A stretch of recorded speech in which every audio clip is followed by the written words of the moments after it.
The interesting thing about that song is how many people's voices I don't recognise anymore. I got, who's not famous in there? The Gobby woman from M People and David Baddiel from the Lightning Seeds. Well, let's see if we can turn this into a perfect day. Local and vocal across Beds, Herts and Bucks. This is BBC Three Counties Radio.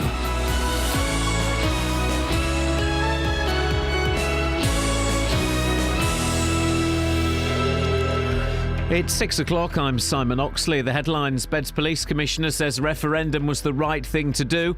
Welwyn Hatfield MP loses party chairman's job, and Bedford Hospital ready to link up with Cambridge. BBC Three Counties Radio. Bedfordshire's Police and Crime Commissioner says he doesn't regret his decision to hold a referendum on more funding for the county's police force. Ollie Martin says they face losing more than 100 officers. Now people have rejected his scheme to raise the share of council tax by what would have been 48 pence a week for Band D properties. What was the alternative? Just sit there and watch Bedfordshire Police fall into a £6 million budget shortfall and face the loss of up to 135 police officers? As I've said, that was not a situation that I was prepared to just sit there and do nothing about. The Welwyn Hatfield MP Grant Shapps has lost his job as Tory party chairman in the cabinet reshuffle. He becomes International Development Minister. The first all-Conservative cabinet for 18 years meets in Downing Street this morning. The Prime Minister will say he plans to give priority to passing new laws cutting the maximum a household can claim in benefits and doubling free childcare for 3- and 4-year-olds. North East Bedfordshire MP Alistair Burt is the new Health Minister. More ministers will be appointed today. A mental health patient who stabbed a shop worker in the neck in Aylesbury is found guilty of wounding with intent but cleared of attempted murder. Reading Crown Court heard 63-year-old David Clark attack the man at the shop in Buckingham Street last September, leaving him with life-changing injuries. Clark is due to be sentenced next month.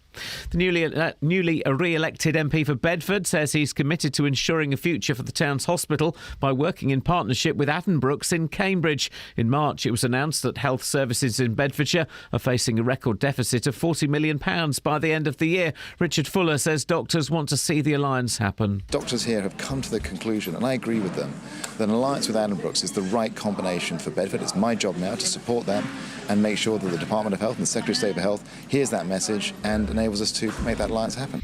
The online company Amazon is opening a new centre in Dunstable which is set to create 500 jobs.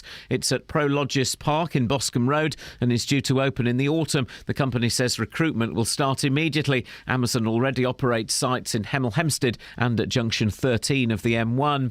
More men aged 40 to 54 are being admitted to hospital with strokes. The charity, the Stroke Association, says the figure's gone up by more than half over the past 15 years. It's blaming rising levels of obesity.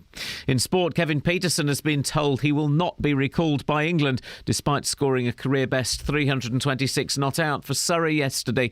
The 34-year-old, sacked by England in February 2014, met Andrew Strauss, England's new director of cricket, last night. The weather: a cloudy start with some outbreaks of rain this morning, brighter and sunnier this afternoon, a maximum temperature 18 degrees Celsius. And you can get the latest news and sport online at bbc.co.uk/3 counties.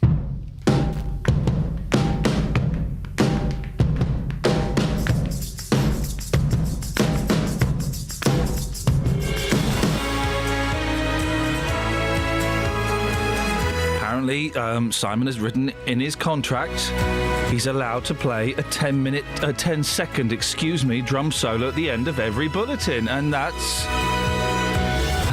I mean, now that everybody's job at the BBC is under pressure thanks to the new government, we are doing all we can to keep our place and indeed the licence fee secure. Do you really want my kids to go hungry? Morning, guys. Iain Lee, BBC Three Counties Radio. It's,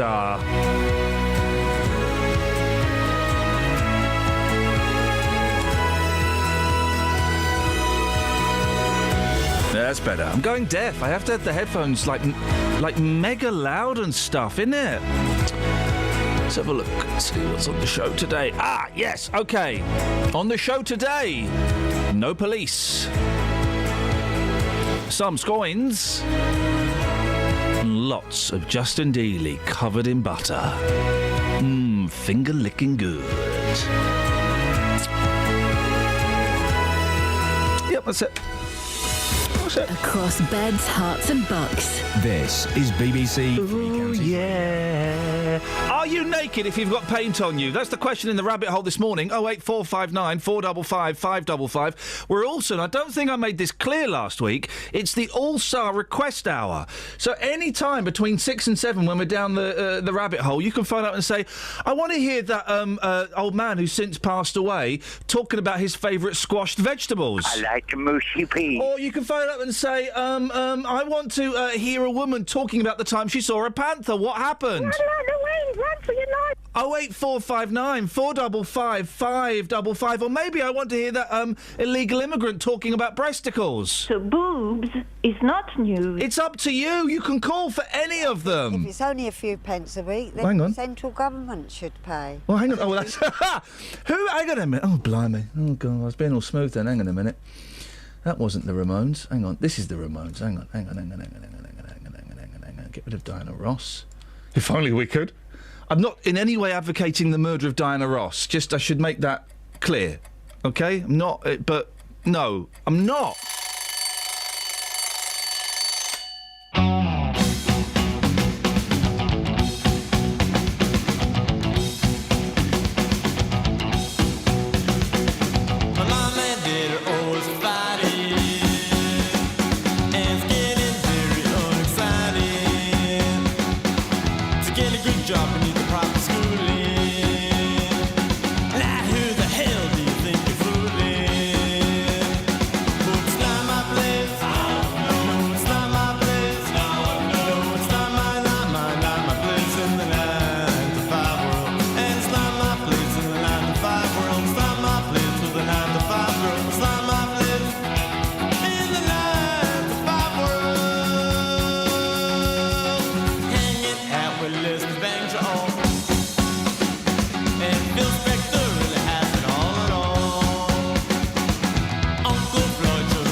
It's not your standard Ramones, but I think it sums up a lot of our attitude. Certainly not my place in the 9 to 5 world.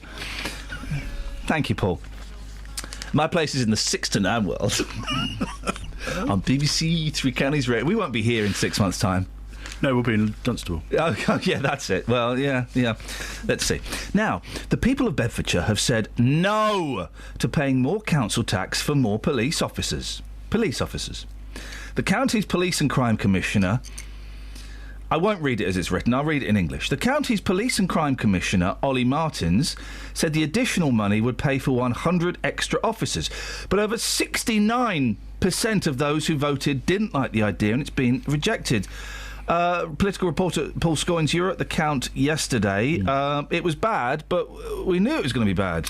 We did. It was bad. It was as bad as predicted by his very own polling. The Commissioner did some polling ahead of this referendum, and 70% of people, when put the question on the ballot paper, said no. And that's roughly the numbers who said no in the actual referendum as well. So he was aware of it. He did know, I think, from quite far out that it was going to be a tough job.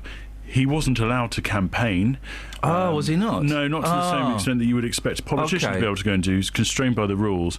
And I think that actually had an issue. He said that when he went out and spoke to people on the streets to say, this is what I would use the money for, people's views changed. Indeed, more people were supporting the idea of paying that extra cash, and 91,000 people still did. It's just unfortunately for him. It was like 18 quid a year or something for 100 more coppers. I think it was, yes, it was about 25 quid. £25 for an average house. Yeah, so yeah. It could be less, could be more.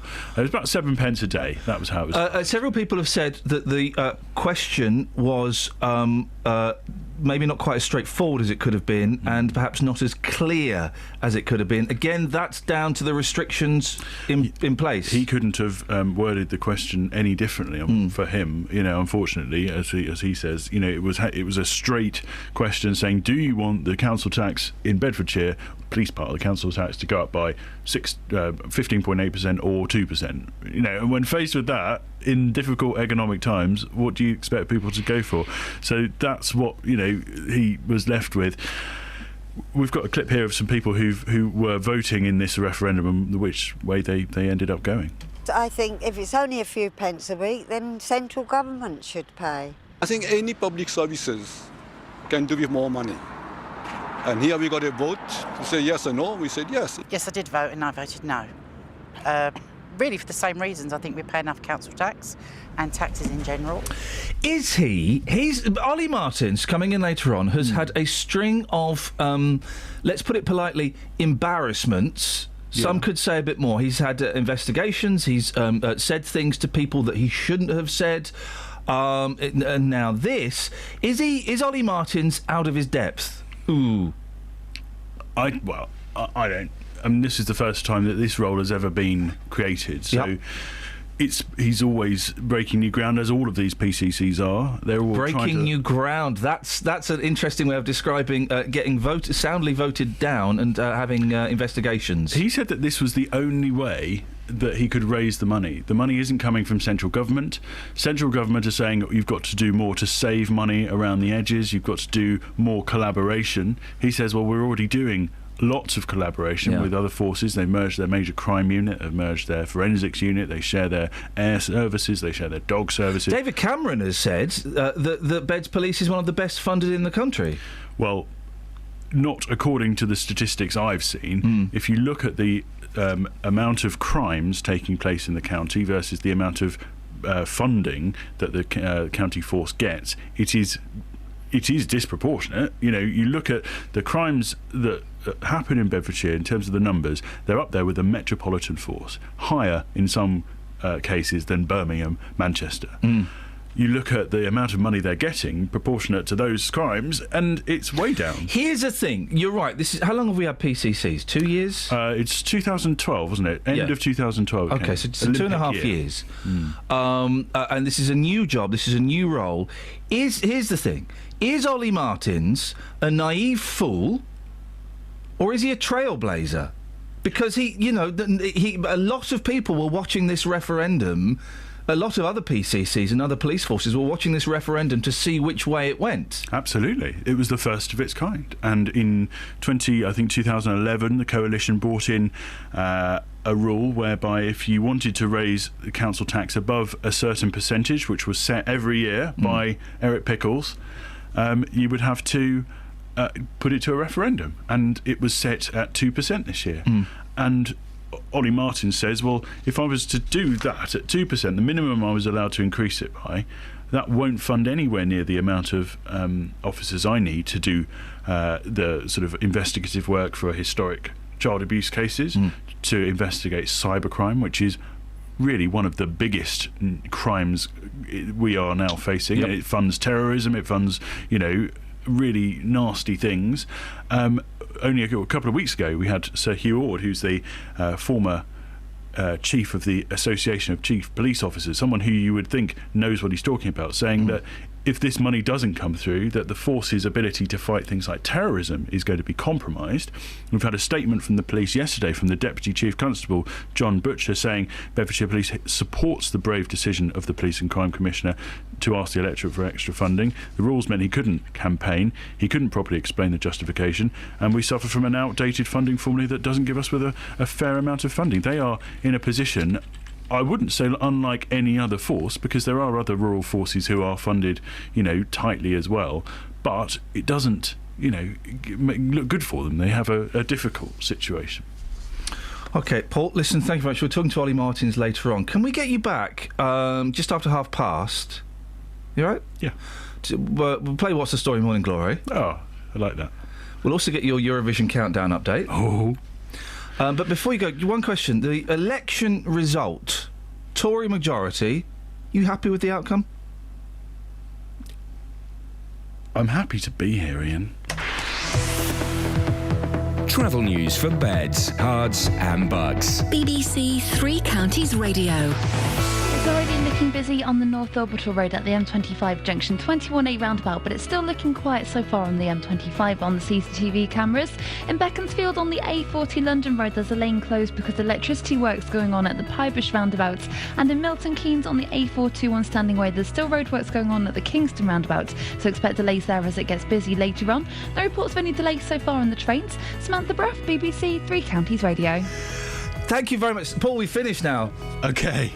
You're still standing looking at my computer screen. I can't Why? Stand up at the moment. Sorry? Stand up at the moment.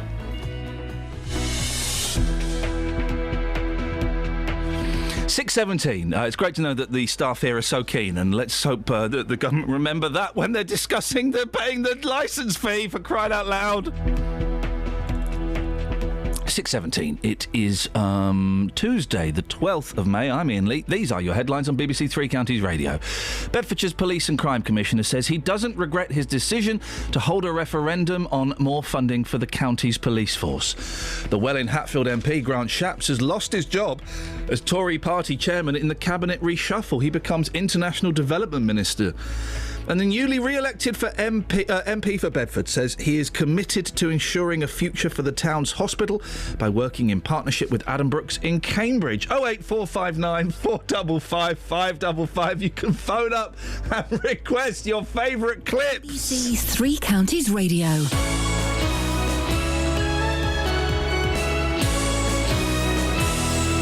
Original British drama on BBC One. Two magicians shall appear in England. The name of one shall be Fearfulness. I am the man who is destined to restore magic to England. The name of the other, Arrogance. It is time for me to become the magician I am destined to be. The first shall be governed by thieves and murderers. Mr. Strange should know what kind of a man he is dealing with. The second shall conspire at his own destruction. It is the magician who thwarts us. We must destroy him utterly. Starring Eddie Marsan and Bertie Carvel. Jonathan Strange and Mr. Norrell. Starts on Sunday night at 9 on BBC One and BBC One HD. Excuse me. We're down the rabbit hole. We're phoning up to ask, are you naked if you have paint on? You're phoning up to ask. No, hang on. I'm asking and you're phoning. Doesn't matter. And we're also taking your requests. Marty McFly says on Twitter, please can I request a hell mess? Hell mess. And that woman talking about her nephew getting a gold star for drawing a penis. For legal reasons, we can't play that one. Scott's on the line. Morning, Scott. Morning. How you doing? I'm good, man. How are you? Yeah, I'm fine, thanks, Scott. What's the weather like where you are? It's lovely, really bright and beautiful. Cheery. Absolutely beautiful. I don't know if you just heard Paul Scoynes there. Yeah, I did. Yeah. What do you reckon? Shall we keep him or let him go? What did he think of the election? The outcome? He's been very. He's been sitting on the. He's going to get splinters up that backside. He sounded really pleased to me. He did, didn't he sound pleased? He did. Scott, what are you called in for, mate? I wanted to make a request. Yeah, sure. What would you like to ask for? Could I have Kath saying, it's people. Let's talk, it's people. Why would you like that? It's my favourite. Tell us a little bit about it, why that means so much to you. Well, I first heard it a few years ago, and it's just been a big part of my life ever since. Okay, well, would you like to introduce it? This is Catherine Boyle saying, it's people, come on, let's talk. It's people. Let's talk to each other. Scott, would you like a song off the back of Kath? Yes, please. What would you like to have? Could I have the Ollie Martin song? You could have Eternal. That would be brilliant, man. The Ollie Martin song. Is there one? Yes, I see you crying. Yeah. And I feel your broken heart. Yeah. I can feel your hurting. Yeah. Still, you choose to play the part. If you let me be, I'll be all you need. All you need. I wanna be the only one to hold you, touch you from the right.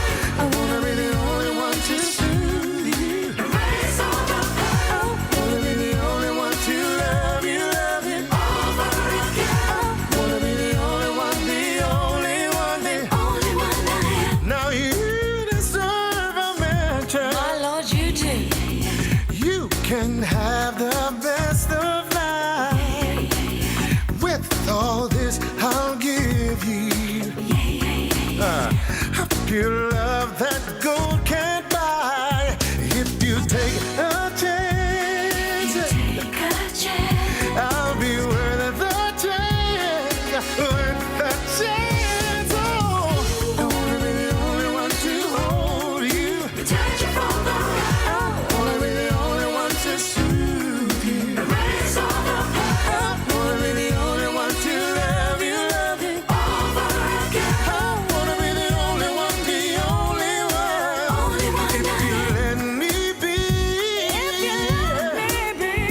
I'll be all you need. Yeah. If you take a chance, I'll be worth the chance. Oh my, if you just love me, you will clearly see I'm all you need.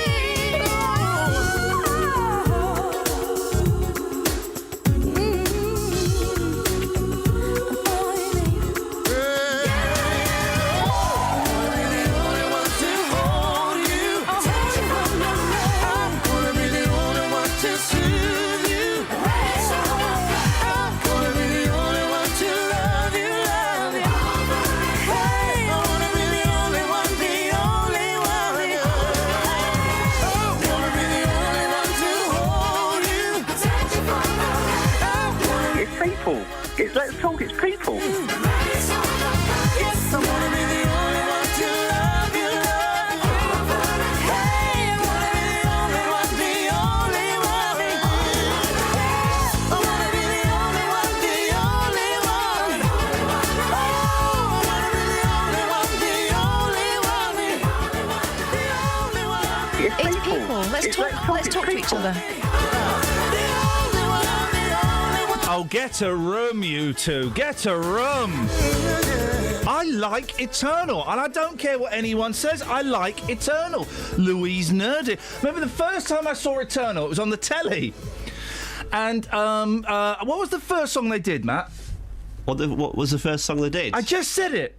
Stay? I don't know. I'm not an Eternal fan. You just said you like it. No. We're just having a conversation about how you're an Eternal fan. We're just literally just having that conversation. No. I said I like some of those songs, and Stay is one of my favourites, but I don't know the first song, do I? Anyway, the first time they were on telly, it was probably on Crackerjack or something. Snackerjack? And they were dressed in vaguely military-style outfits, and I thought they all looked hot, but Louise Nerding, I just fell totally in love with her. Then she became a Pop-Tart, and I'm not that bothered by her. How many of them were they? 4. 4, right. 4, then there were 3, then there were 2. Right. Then there were none, and I think there are 3 again. Apparently the 2 sisters, hard work. They're underrated, really. They never got the recognition they deserve. Call 08459 455 555. BBC Three Counties Radio.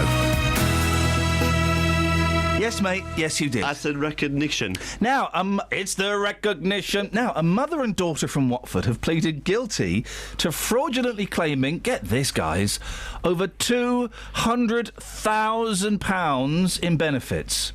70-year-old Bushra Begum and her daughter Tabassum had 100 different accounts in a variety. How could you get 100 different accounts? Blimey.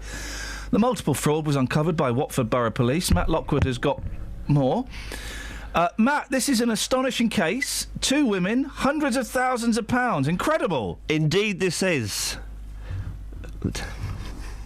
Sorry, Tabassum Begum amassed almost £160,000 by using 79 different bank accounts in a variety of names. This was made up of overpayments in housing and council tax benefit and income support. Yeah. Now, she was able to claim these 3 benefits between July 2003 and July 2012, despite having too much money to be entitled to any of them. Her mother, Bushra, used 21 different accounts to scam her way to over £62,000. So, like you say, astonishing. What's been the response from those investigating the case, Matt? Well, Gary Turner is a fraud manager at Watford Borough Council. He told us that they had opened more bank accounts than any fraud case we've ever dealt with before.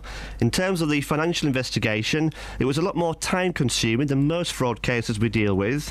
We had lots of different witnesses at the court coming from all over the country, from all the different banks and organisations where they'd opened up accounts. Then they both changed their plea to guilty on the day their trials were due to begin. I suppose they had no choice, did they, really? Well. These prosecutions show the lengths to which some will go down to con the system, but we will crack down on people who abuse the system.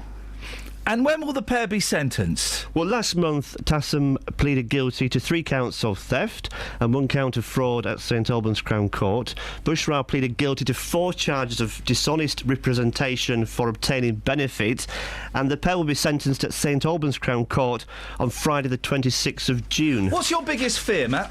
My biggest fear is losing my hair. At some point. At some point. My dad was bald, my brother's going bald, I don't want to go bald as well. You know that you are going bald? No, I'm not. No, my hairline is receding. That's going bald, mate? No, it's receding, but I'm not going bald. The hairline receding is going bald. That's going bald. Well, it's perhaps a sign, but I tend to be an optimistic... You brush it forward? Yes, OK. Well, look, this is my hairline. Yep. You can't see this on the radio? No, I can't see it in the room because you've covered it with your hand. Wait a minute. OK, yep. Yeah, oh, mate. My biggest fear is being found guilty of a murder that I'd never committed. Right. That would be such a bit... And you get sentenced... The gavel comes down. They don't have them in this country, but in my fantasy, the gavel is... I sentence you to a minimum of 40 years imprisonment for the murder. And I'm going, I didn't do it. I didn't. And my family, my children, my wife would all turn against me because the evidence would really stack up. They'd have my fingerprints on the knife, and I don't know how those fingerprints got there, Your Honour. Well, and that's why I got... But I didn't do it. I didn't do it. I didn't do the murder. That's my worst fear. Kelly, what's your worst fear? Great film, though. Thank you. That'd make a great film. Wouldn't it, just? Is that your biggest fear, watching the film of that incident? Next to you. Really? Yeah. Your biggest... You're a killer. I'd be looking after the popcorn. What? What? What? OK, hang on a second. This has all got very psychedelic. It's people. Let's talk, it's people. Exactly, guys, you know? Travel news for beds, cards and bugs. BBC Three Counties Radio. In Mill Hill still on the A1 Watford Way. That's looking very busy from the Apex corner towards Mill Hill Circus. And in Neasden as well, the North Circular Road's building up between the M1 at the Staples Corner flyover and Wembley. In Bricketwood, the North Orbital Road's starting to look busy at the junction 21A roundabout for the M25, but no delays showing up on the M25. On the trains, London Midland were reported to have delays through Northampton because of a signalling problem, but we've just been told they've been cleared. But the 6:41 train from Stevenage to London King's Cross is delayed by 20 minutes. Samantha Bruff, BBC Three Counties Radio. Just, if you want... Sammy, stay there 1 second, please. Justin, if you want to take this to the streets, I know you're back quickly. What's your biggest fear? What's your biggest fear, Sammy? Spiders. Really? They were all over the house last night. We were chasing them out. Oh, well, big ones? Big ones, really big, like the ones that will be the size of your hand by the end of the summer. Yeah. Your biggest fear, please. 08459 455 555. For Matt, it's going bald. For Sammy, it's spiders. For me, it's going to prison for a murder. What I did not commit. Didn't do it. Herts and bugs. This is BBC Three Counties Radio.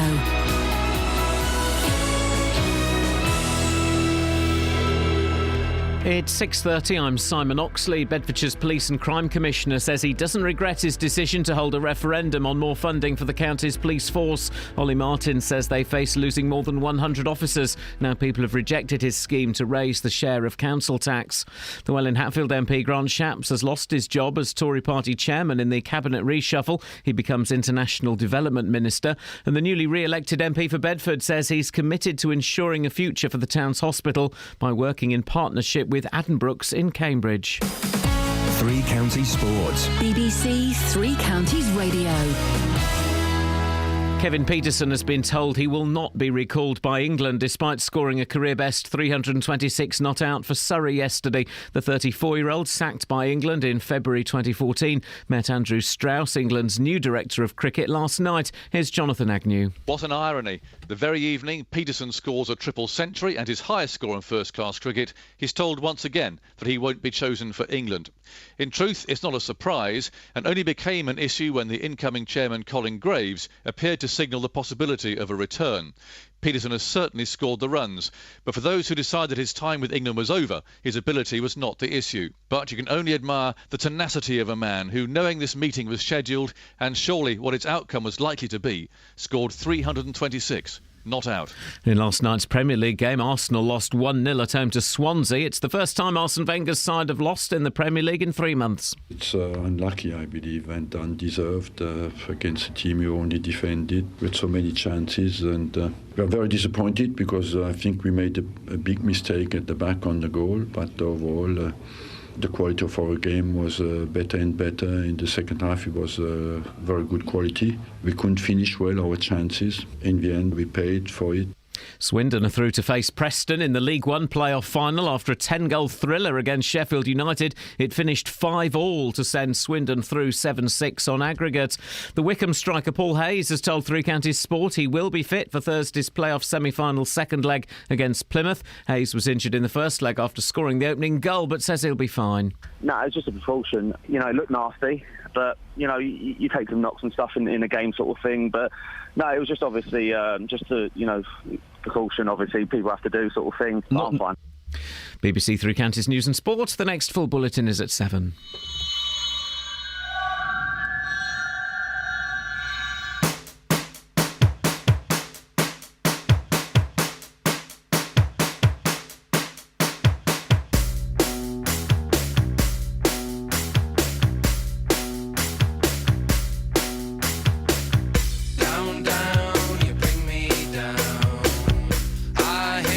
Knocking down my door and I can't sleep at night.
bottom. He's only wearing a suit. Baby, baby, when I look at you, I get a warm feeling inside. It's people. Let's talk to each other. Morning, guys. Sick Note's not here, so Kelly is Sick Note. Matt is Kelly. Good morning. Now, we're asking what... let me do Andy first, because Andy's been waiting for ages. Good morning, Andy.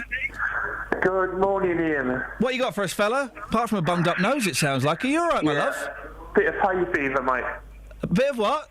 Hay fever. Oh, OK. Oh, you need tunes. Yeah. OK, Andy, what have you got for us? The referendum. Yes.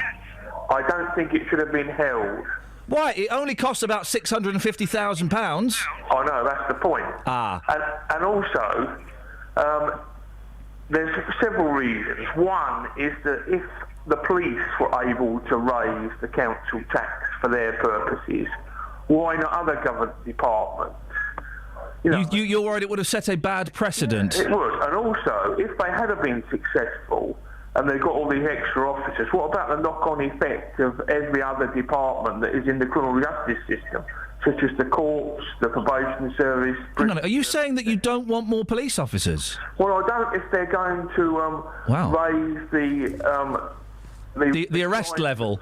Yeah, the arrest level, and then the knock-on effect on other people, because the system won't be able to cope. That's not the way to do it. Hang on a minute. See, I don't think I've ever had anybody phone in and say they don't want more police officers. This is unprecedented, Andrew. Well, the thing, I don't want more police officers if it's going to be at the cost of an increase in the council tax. No, and that's the result of the referendum. So, and it was a huge majority. So I'm not thinking any different from the people who voted in the referendum. No, it was a massive majority. So you're happy with the number of coppers that there are, and there'll be more cuts. You're happy with that? Well, I'm not happy with it, but I don't think the way to get round it is by putting up the council tax. Someone's got to pay for it. We pay for the police anyway, so why not pay 25 quid a year more? Well, they've got to actually think of other ways of saving money. They could amalgamate. The courts have had to amalgamate with other counties. Why not the police? Well, the police are doing that, but Beds has got to make another, I think, like £20 million worth of savings coming up soon. Not 20 million. It's not as great as that. It is. I think it's as great as that. My team now are using their fingers on a computer. It's something like, I know Paul's in the building. Maybe Paul can instant message me the figures. 6 million, as I heard. I thought, Paul. I'm shouting upstairs, Andy. That's why, though, because he's probably listening to Heart upstairs. Yeah. He's probably not got us on. I thought that they had to make something like 20 million quid's worth of savings over the next few years, and that's on top of the savings that they've already made. Right, well, a lot of other government departments are going to make those savings, and they're not going to get an increase in the council tax. That's the point. Why should the police be any different? If they want extra, they've got to get it by efficiencies. OK, and that's what David Cameron said. Yeah. Exactly the same. OK, and where do they... Paul, come in. Paul Scoins. Paul Scoins has turned up, Andy, he's either going to pwn me or he's going to pwn you. I suspect you're going to get your bottom spanked here, but he might be coming in to spank my bottom. Let's find out. Paul, talking to Andy, we're having a discussion about how much money Ollie Martins has got to save. I reckon it's about 20 million quid. He says 6. 6 is the shortfall, but that's not the savings. I mean, the savings is going to be big over the next 5 years, but we think it will be probably more than 6. I think it'll be closer to 20. So, I'm sorry, Andy, you just got your bum spanked. Yeah, well, that's over the next 5 years. The immediate cut is 6 million. And a lot of other departments are going to make severe cuts as well. And they're not going to get an increase. Hang on a second, Andy. Let Paul Scoins is about to own your ass and sell it. Scoins, own him. And I think the 6 million figure you've got, Andy, is the shortfall which the force is projected to have over the next few years, and I think it is over 5 years. But the savings that they're going to have to make on top of that shortfall are going to be higher than that. So they'll be. I mean, Ollie Martins will be able to explain it in more detail. But I think actually you're both wrong. Andy, on that note, I think it's a good time to say goodbye. Thanks for your call, mate. Ta-ta. Bye-bye. Maybe that's the part of the problem. Yeah. is that people don't know. People don't know exactly what the situation is. But both Andy and I knew different things. The returning officer yesterday at the count... Return this! ...said that he was very concerned about the lack of awareness of what people were voting for. Okay. And there's a kind of there's a question there about whether or not something can be democratic if you don't actually know what you're voting for. And he said it's a lesson for future referendums. Okay, well, it's time for this. You came at just the right time. We're also asking what's your fear. 08459 455. We'll get to that in a minute, Scoins. But first of all, let's have a little bit of this. This is a good one. Matt, Kelly Betts, you're playing as well. I'm not cheating. I'm covering He's my eyes. shielding his eyes. No, I'm not cheating. Page 7 of the Sun. Hard as granite. Hard as granite. Scoins, you're the special guest today. What do you think? I can only assume this is another one of those wonderful stories where an old lady has beaten off an assailant. Wow. Using her handbag. Oh. Bag. So you're saying an old lady has beaten off a mugger? Yeah. No. Close, though. Oh. Must be. Kelly Betts? Yeah, it's a gran. Yep. Tough gran. Yeah. She has punched Yeah. an evil dog in the face. Matt Lockwood. I'm going to stay out of this. No, I can't really add anything to what you've said. No, you're not. So I look like an idiot, so I'm not going to even... Well, just by saying that, you look like an idiot. Good, so there we go. So there we go. Who's squeaking? It's Matt. Is it me? I can't be squeaking. How can It I could be you, Is it you? actually. It might be you. It's not me. Is it you, Scoins? Tough great-gran Sarah Jolt, 61. She's a great-gran at 61. Oh, what a family. Modern society, innit? The modern society. Broken Britain. Broken something, if she's a great-gran. 61 of Chelsea, West Sussex, has raised £110,000 doing Ironmen. Oh. Triathlons. Okay. Since 2001, that's over 14 years. That's not that many. That's not that much money. Well, have you done any Ironmen? Yeah, shed loads, mate. Have you? I've not entered the competition. Oh, you just done for fun. Just entered the Ironman. Page 14 we go to. Who's whistling? I think it's Kelly. Yeah, it's Kelly. Yeah, stop whistling. It's not. Matt, put your ears near the microphone, Matt. And the other one. The other ear? The other ear. Right, Kelly, yours. Scoins, yours. Me. No, it's Scoins' other ear. Right, Your okay. other ear. It's Scoins. Scoins. Hang on, it's my hearing aid. I'll sit back. No, we should. All right, okay, hang on a second. Right, here we go. S Club revving. This doesn't even make sense. The reason we do this is because these headlines are rubbish. S Club revving. We'll start with Lockers. S Club revving. That's the story. That's the headline. What's the story, Morning Glory? We've got to go to travel soon, so, keep these ones sharp, kids. Well, it involves S Club 7 to start off with. You would think. So they're revving. So they're racing. They're taking part in some racing thing. Somebody's been caught out speeding. One of the members Bradley. of S Club. Well, he got caught before, didn't he, smoking a joint? So it's possible, but no, it's not. Oh. Kelly Betts. Okay. Paul Scollins. I would say it's one of the members of S Club 7 who've either been appointed as possible new host on a TV motoring show or they're being caught speeding again. No. A man caught undertaking an unmarked police car at 94 miles per hour told them he was speeding because he was late for an S Club 7 concert. I would just be late. Why would you want to speed for that?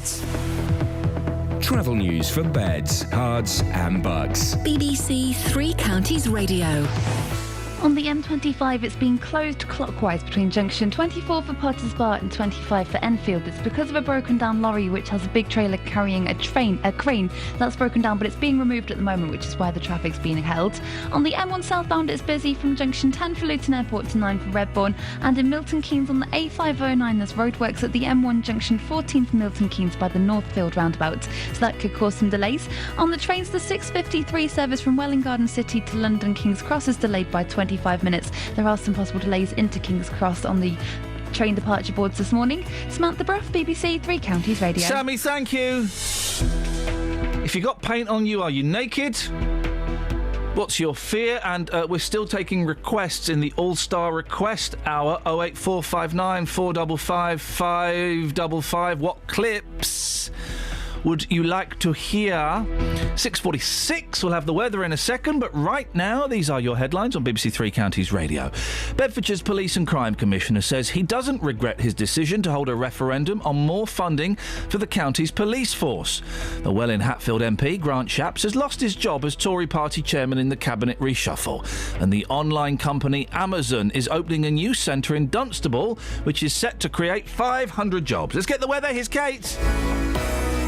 Beds, Hearts and Bucks weather. BBC Three Counties Radio. Good morning. It's quite a dull start out there at the moment. There's a lot of cloud around, and with it, maybe a bit of rain. It's not quite arrived with us yet, but it is moving towards us in a southeastwardly direction. We'll get some light patchy rain through this morning, but eventually it will clear this afternoon. It's a much brighter picture. Should see some decent spells of sunshine. We've got a bit more of a breeze compared to yesterday, but it is still going to be reasonably warm. We're looking at 18 Celsius at the maximum temperature. Now, it could be after this rain clears, we could see one or two showers develop further north you go.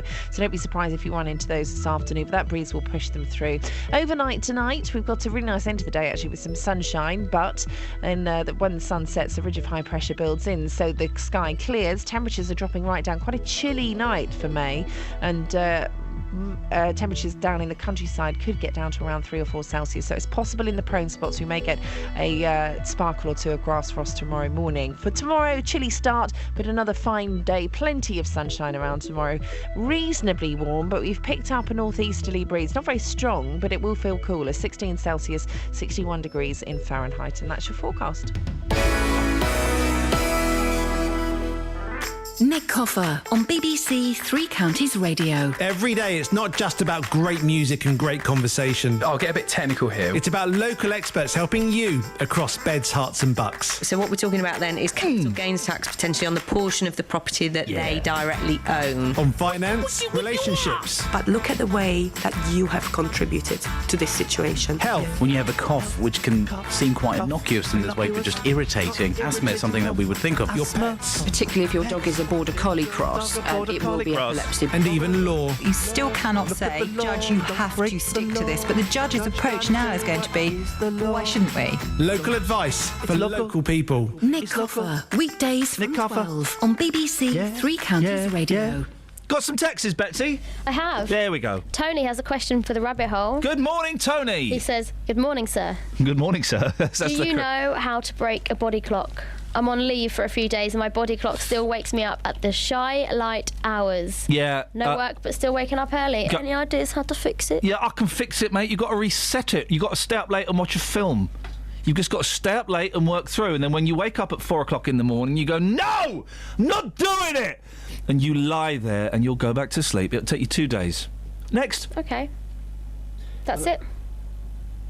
Thanks for answering. Shouty Chris. Hello, Iain. Good morning, Chris. My favourite clip, everyone in Britain deserves it for free. Tell me why that means so much to you, Chris, before we play it. Because I think you, on your own, undermined Ollie Martin by playing Mr. People. I undermined it. Now, do you want it Acapulco, or do you want it with the Scottish cheer at the end? Well, I'd rather have it with barbecue sauce, actually. People in this country deserve to have stuff for free. Yep. There we go. Hey, Chris, say that to Mr. Martin. I will do. Say that to Justin. Hey, Chris. Justin. How are you, Chris? I'm fine, but people in this country deserve everything for free. Can I ask a question, Chris? That man there... You can ask anything of me, Justin. Chris, that man was from Luton. I think you portrayed him as having an Asian accent. No, I didn't. That's me. I just talk all differently all the time because, as Iain will tell you, I'm off the peg. Justin, she's got very low standards, mate. She sleeps with prisoners. Oh, but I never said that. Excuse me, that's so slanderous. I did never sleep with a prisoner. Oh, you were wide awake all the time. No, I never Conjugal rights with a prisoner. You never had any what? You never had any what? Conjugal rights. You never had your Conjugal rights. Conjugal rights. Chris, I never had none. Chris, I'm sorry to hear that. Nice to talk to you, Chris. Have a good day. Bye. Ta-ta. Morning, Just. She's fun, boss. I've got 3 requests. Yeah, go on, fella. 3 requests. Oh, I want okay. to hear Yeah. about Sadiq's favourite hat. Now... Oh, hang on a minute, my computer's broken. Hang on, here we go. Stetson. There we go, sir. Thank you very much. I want to hear good morning, sir, to get me in the mood. Good morning, sir. And just for old time's sake, because this one really does mean the world to me, and it gives me inspiration on the streets every single day. I want to hear from David, Dad Pop, talking about where the idea came from. Dad Pop. Where did that idea come from? It came from my brain. Justin, you've taken to the streets today. Well, there's a weird picture in the papers. It's Kim Kardashian. Yes. She's in the desert, and she's well, she's I don't know where I've put the picture now. Anyway, she's got paint on. She's naked. You'll be taking that home later on. I know you will. Desert island dish Kim Kardashian, who I don't think is that attractive. What? Makes California even hotter, posing starkers in the stands. So she's naked, but she's got paint on over her nipples and her woo-wah. And the question we wanted to know is, if you've got paint on, are you naked? Does it count as clothing? Well, I've taken this one to the streets, and Paul Scoyne said to me earlier, he said, "You're on the streets already?" I said, "Scoinsy, the streets, they never close. 24/7 access." Well, you've got backstage pass, haven't you? I have indeed. So I've been getting the word on the street. Take a listen.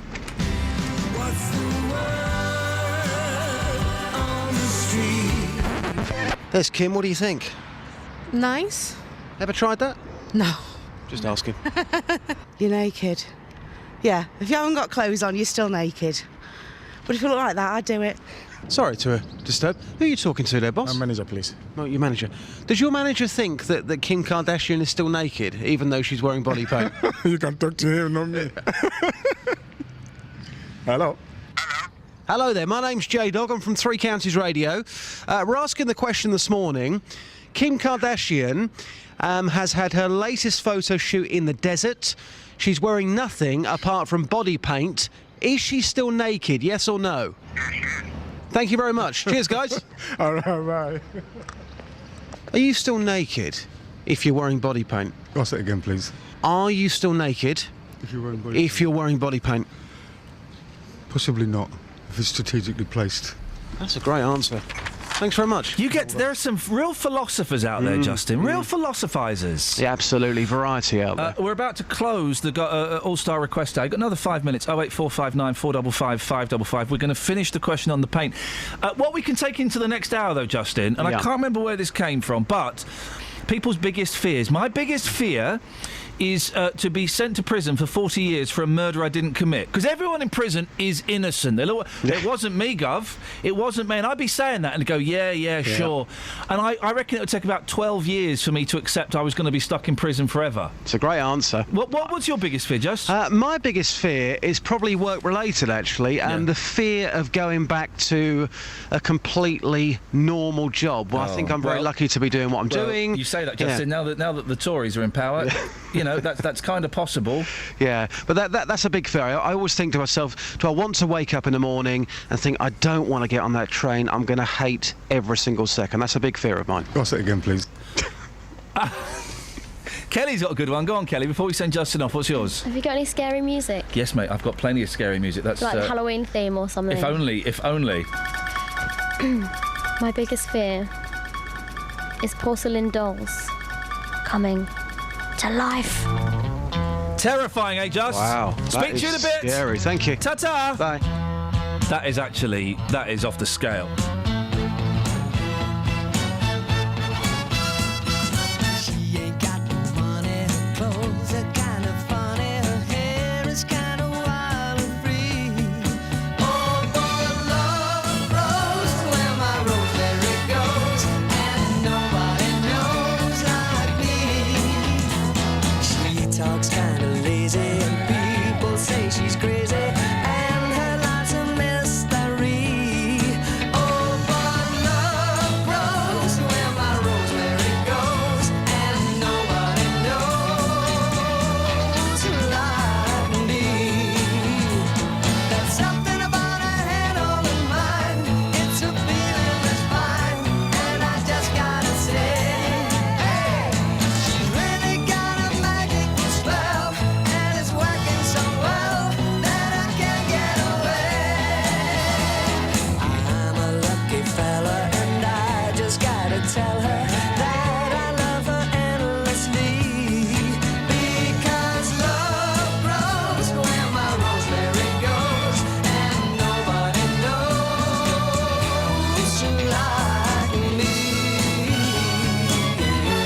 Boss it again, please.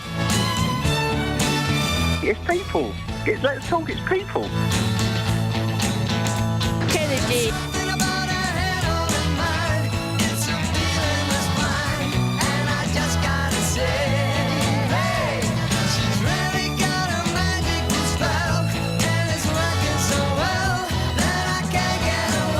I like the mushy peas.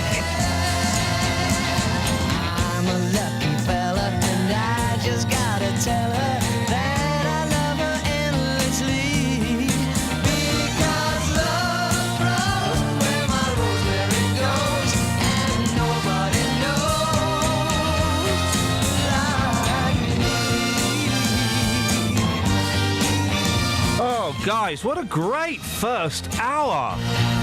The hour of power down the rabbit hole. Loving it. Coming out the rabbit hole now, so shh.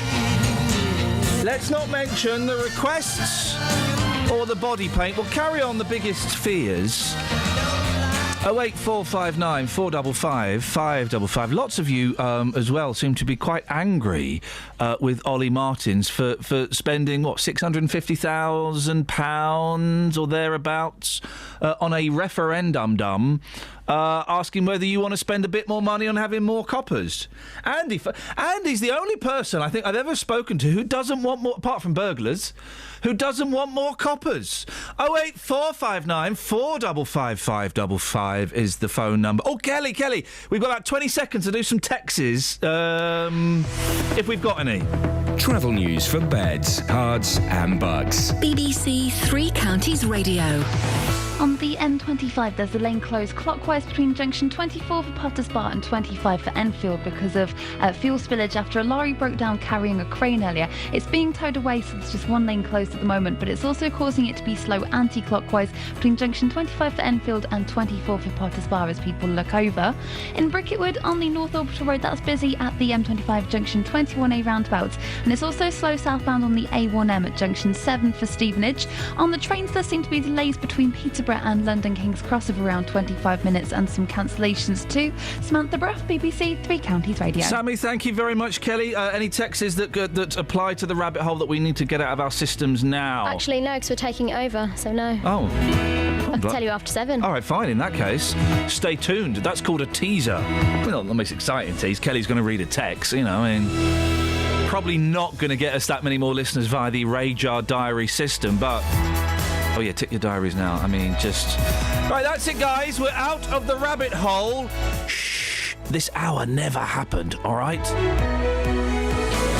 Local and vocal across beds, hearts and bucks. This is BBC Three Counties Radio.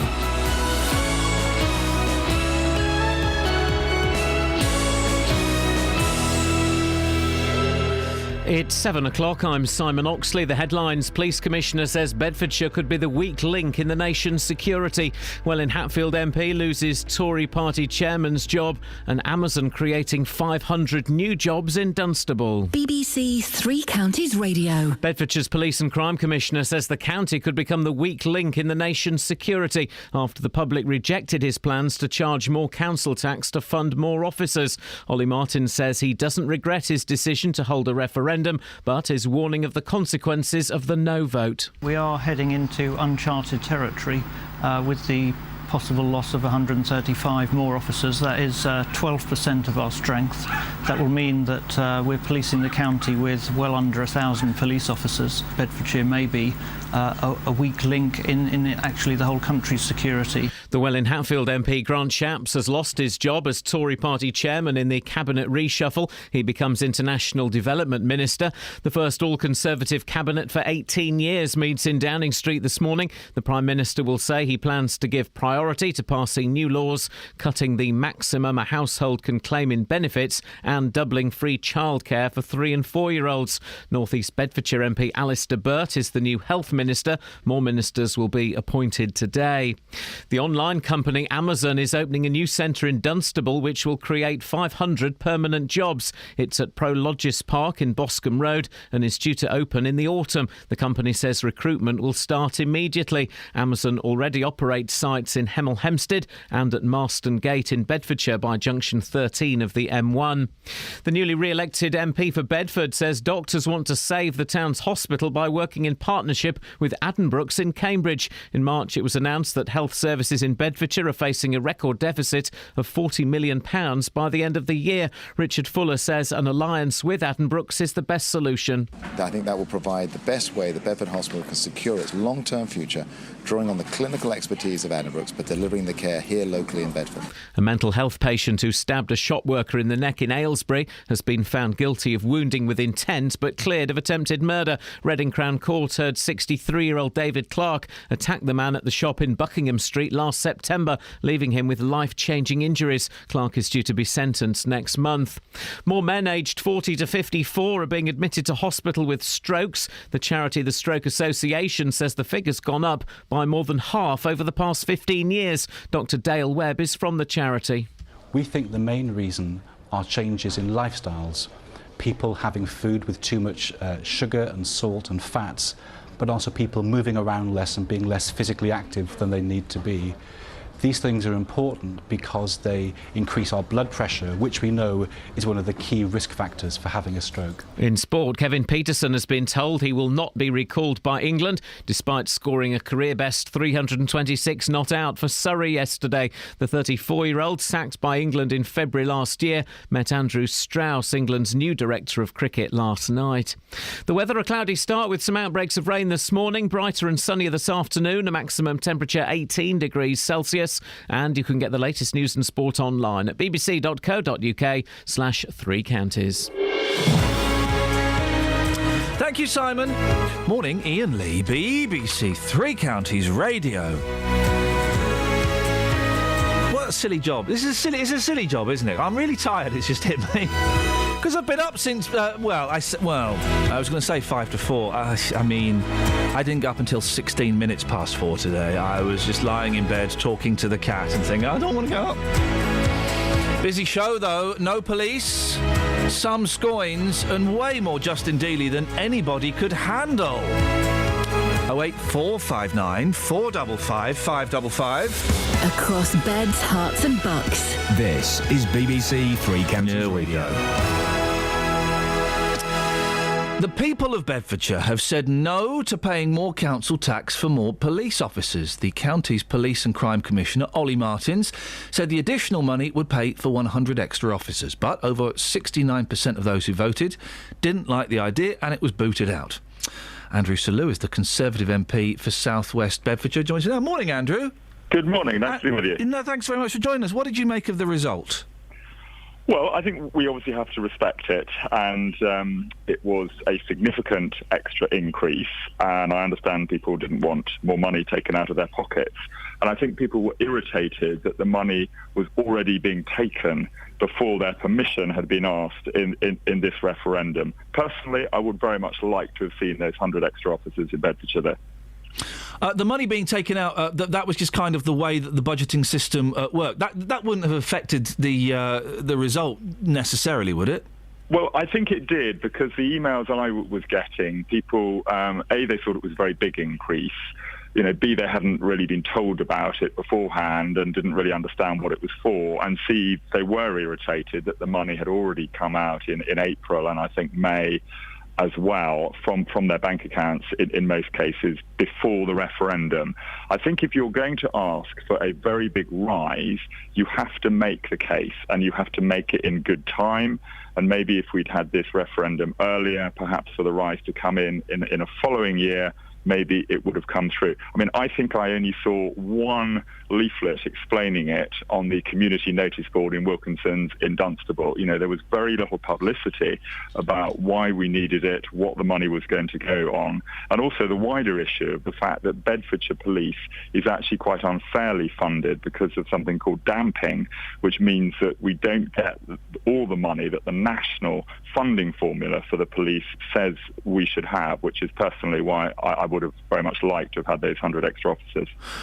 Bedfordshire is particularly at risk of terrorist elements, isn't it? And it could be argued that's why it perhaps needs more money. I just want to see Bedfordshire fairly funded. We have a national funding formula, and Bedfordshire does not get all the money that formula says. That's not going to make up the deficit that Ollie Martins is talking about, though, is it? Yes, if the funding was fairer, then of course that would be better. That's not going to provide the police service that both he and the Chief Constable would like to provide. Well, to get the full amount that the national funding formula says we should get would certainly help. It's also the case that Bedfordshire was awarded part of an £8 million extra amount of funding to be shared with Hertfordshire and Cambridgeshire for innovation. And with that, we can do things like give police officers more tablets. Why is that important? Well, the evidence is if you give a police officer a tablet, they actually spend an eighth more of their time on the beat because they don't keep having to go back to the station to sort of write up their notes and incidents and so on. I think that the other thing that's really important as well, and a message I've got very clearly from my constituents, we do need our police officers based back in all the towns of Bedfordshire. Again, it is simply not acceptable that towns like Leighton Buzzard, Dunstable, Houghton Regis, other towns throughout the middle of Bedfordshire do not have their own police officers based in those towns, as has been the case for over a century. Well, a lot of the crime doesn't tend to happen in those places, and also how are they going to afford it, Andrew? Well, I just simply don't think you can say that. I mean, I've been looking at pictures of Leighton Buzzard Police Station in 1897. And, there was a group of, I think, 12 or more police officers based in Leighton Buzzard's police station. It is simply unacceptable to withdraw our police, to be based in Bedford and Luton. And I've been very clear with the Chief Constable, this model that the previous chief brought in is not working. It's not fair. We all understand if there's a terrorist emergency, the police officers will go where they're needed, but we have to be fair to the whole of Bedfordshire. The current system is not. Of course, the police sergeant in Leighton Buzzard says that town isn't a crime hotspot. Well, look... And you've still not said how would they pay to have all those police officers there? Well, I would like to show you the emails and letters I get from my constituents in Leighton Buzzard, Dunstable, Houghton Regis, who have been burgled, who have had money extorted from their businesses, who are terrorised by mini-motos, which you and I have spoken about. Yeah, of course. And by the way, I'd like to say thank you to the police for the good work that they have done on that recently with Operation Meteor. I saw some of their new bikes. Well done to the police for rising to that challenge. But look, come on, crime happens everywhere. I live in a village in Bedfordshire. I got burgled last year. Of course, people in Dunstable, Houghton Regis, Leighton Buzzard, all the towns of Bedfordshire are burgled. They suffer serious crime like everyone else. They are entitled to have their police officers based in their communities, as happens pretty much everywhere throughout the United Kingdom. Of course, if there is a crisis in Bedford or Luton or anywhere else, we completely understand that's where the police will have to be. But every community is entitled to have its officers based in its own community. The Chief Constable says she's trying to lobby for more money. Can you help with that? Well, absolutely. I'm a Bedfordshire Can you call MP. Theresa May and the Home Secretary and ask for extra funding?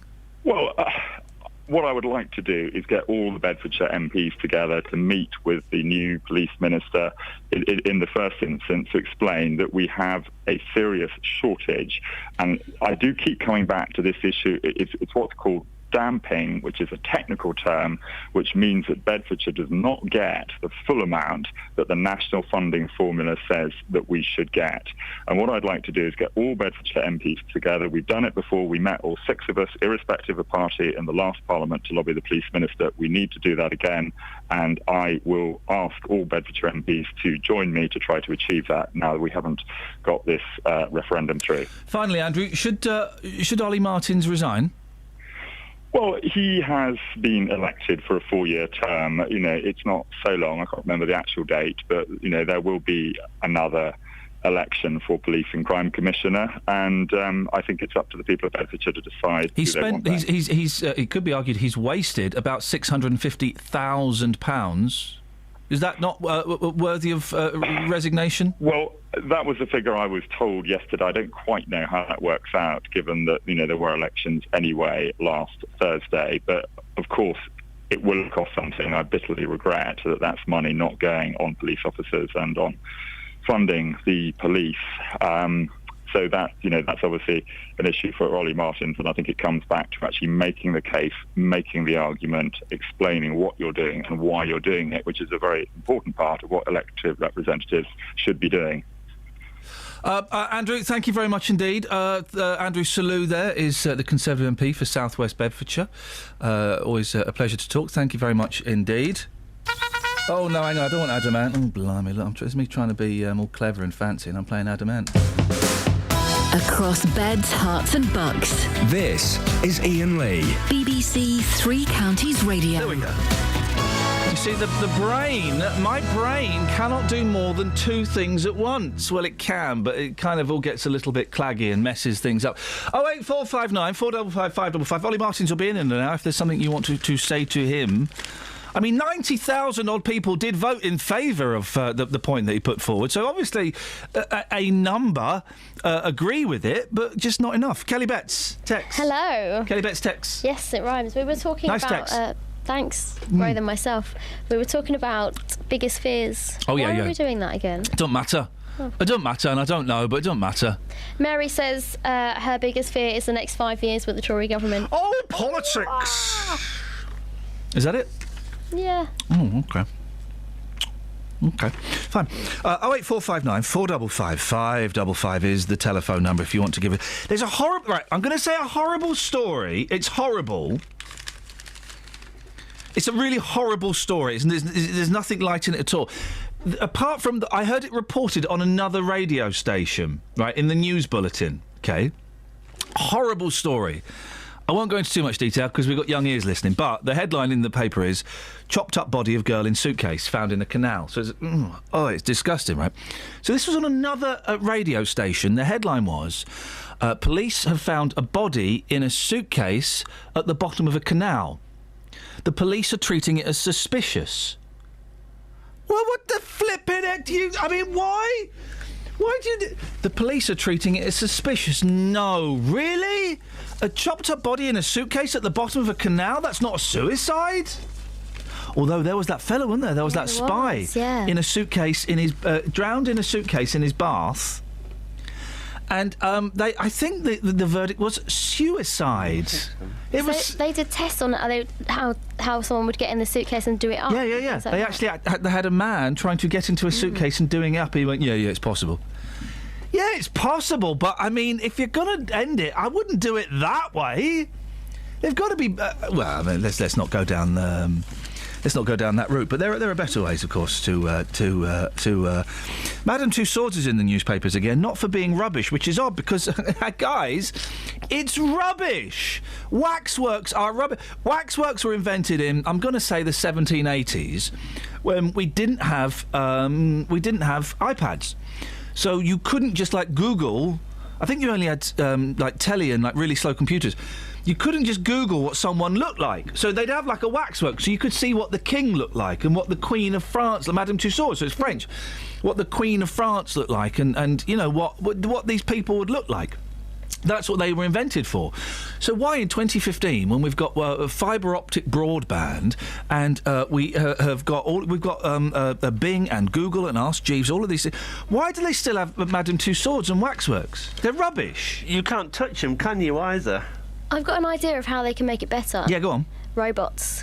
So they're celebrities, but they move. No. And they say their quote lines. They did that. There was what was they used to have in it was near Madame Tussauds. It was like Rock Circus. Rock Circus was like the rock version of Madame Tussauds, and we went there. We went there on a school trip. Wow. And there's a bit where you sit in a thing and you go around, and then the Beatles come out. It's Sgt. Pepper's Lonely Hearts. Yeah, see, that's good. It wasn't though. Oh. Yeah, because that would spoil the illusion. Because you would think they're robots. Yeah, it's not Madame Tussauds Robotorium. It's Madame Tussauds Waxawarium. That's what it is. Anyway, I'll get to why that's in the papers in a minute. Travel news for beds, cards and bugs. BBC Three Counties Radio. On the M25 clockwise, there's a lane closed between junction 24 for Potters Bar and 25 for Enfield because of a fuel spillage. It's after a lorry broke down carrying a crane earlier, so the whole road was closed. It is all open again apart from that one lane, but it's looking slow anti-clockwise too through that stretch because the people are looking over at what's going on. On the M1 southbound, it's slow from junction 10 for Luton Airport to 9 for Redbourne, and in Markgate on the A5 southbound, it's slow from Lynchhill towards the M1 junction 9 for Redbourne. On the trains, the 740 train from Luton to Sevenoaks is delayed.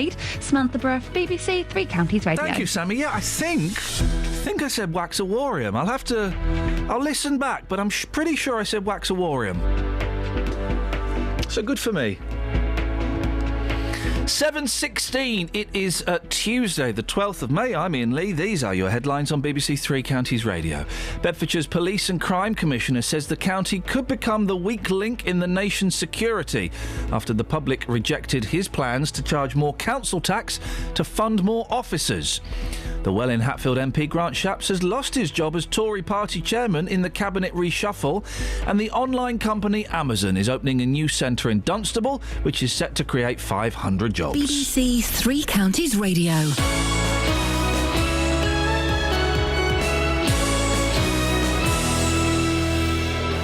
So, the playoffs are underway for Stevenage and Wickham, and both teams will be looking forward to the second legs. Quick free kick taken to Charles Stephen Craig. Goal! Wickham Wanderers again from another free kick. On Thursday night, we'll bring you both games right here to see whether Borough or the Chairboys can make it to Wembley.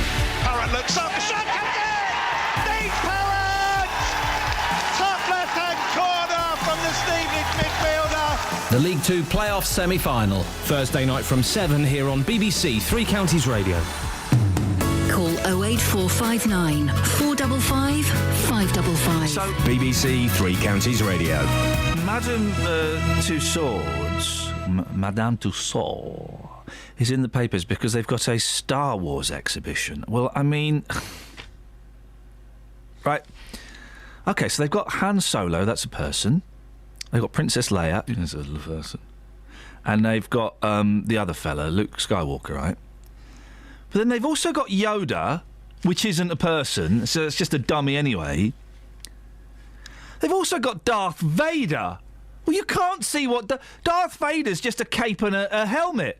Darth Vader is just a massive black helmet. That's all he is. He's a big, shiny helmet. Well, I could do that. That's not a waxwork. Right, we're going to do the Darth Vader now. I've got no wax left. Don't worry. Just get us a helmet and we'll buff it up. That's it. That's cheating, isn't it? Just getting a massive helmet. Paying people to look at a helmet. It's for pictures, though, isn't it? People want pictures of that. People, you know who wants pictures of that? French tourists. They're the only people that go to... Right. We'll spend the rest of the show trying to find an English person that's been to Madame Tussauds. I've been... No, in the last 5 years. 08459 455 555. You won't, because the English people don't go. It's for French tourists and Germans. That's all it's for. Only a Frenchman would pay to see a shiny black helmet. That's all it is. And you can't even touch the helmet. You cannot touch Darth Vader's helmet. How much is it to get in now?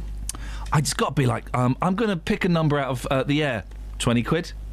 Sure, what? Yes. It's a lot of money for a helmet. Matt, have a Google. Find out how much it is to go and see Darth Vader's helmet. Mm-hmm. By the end of the show.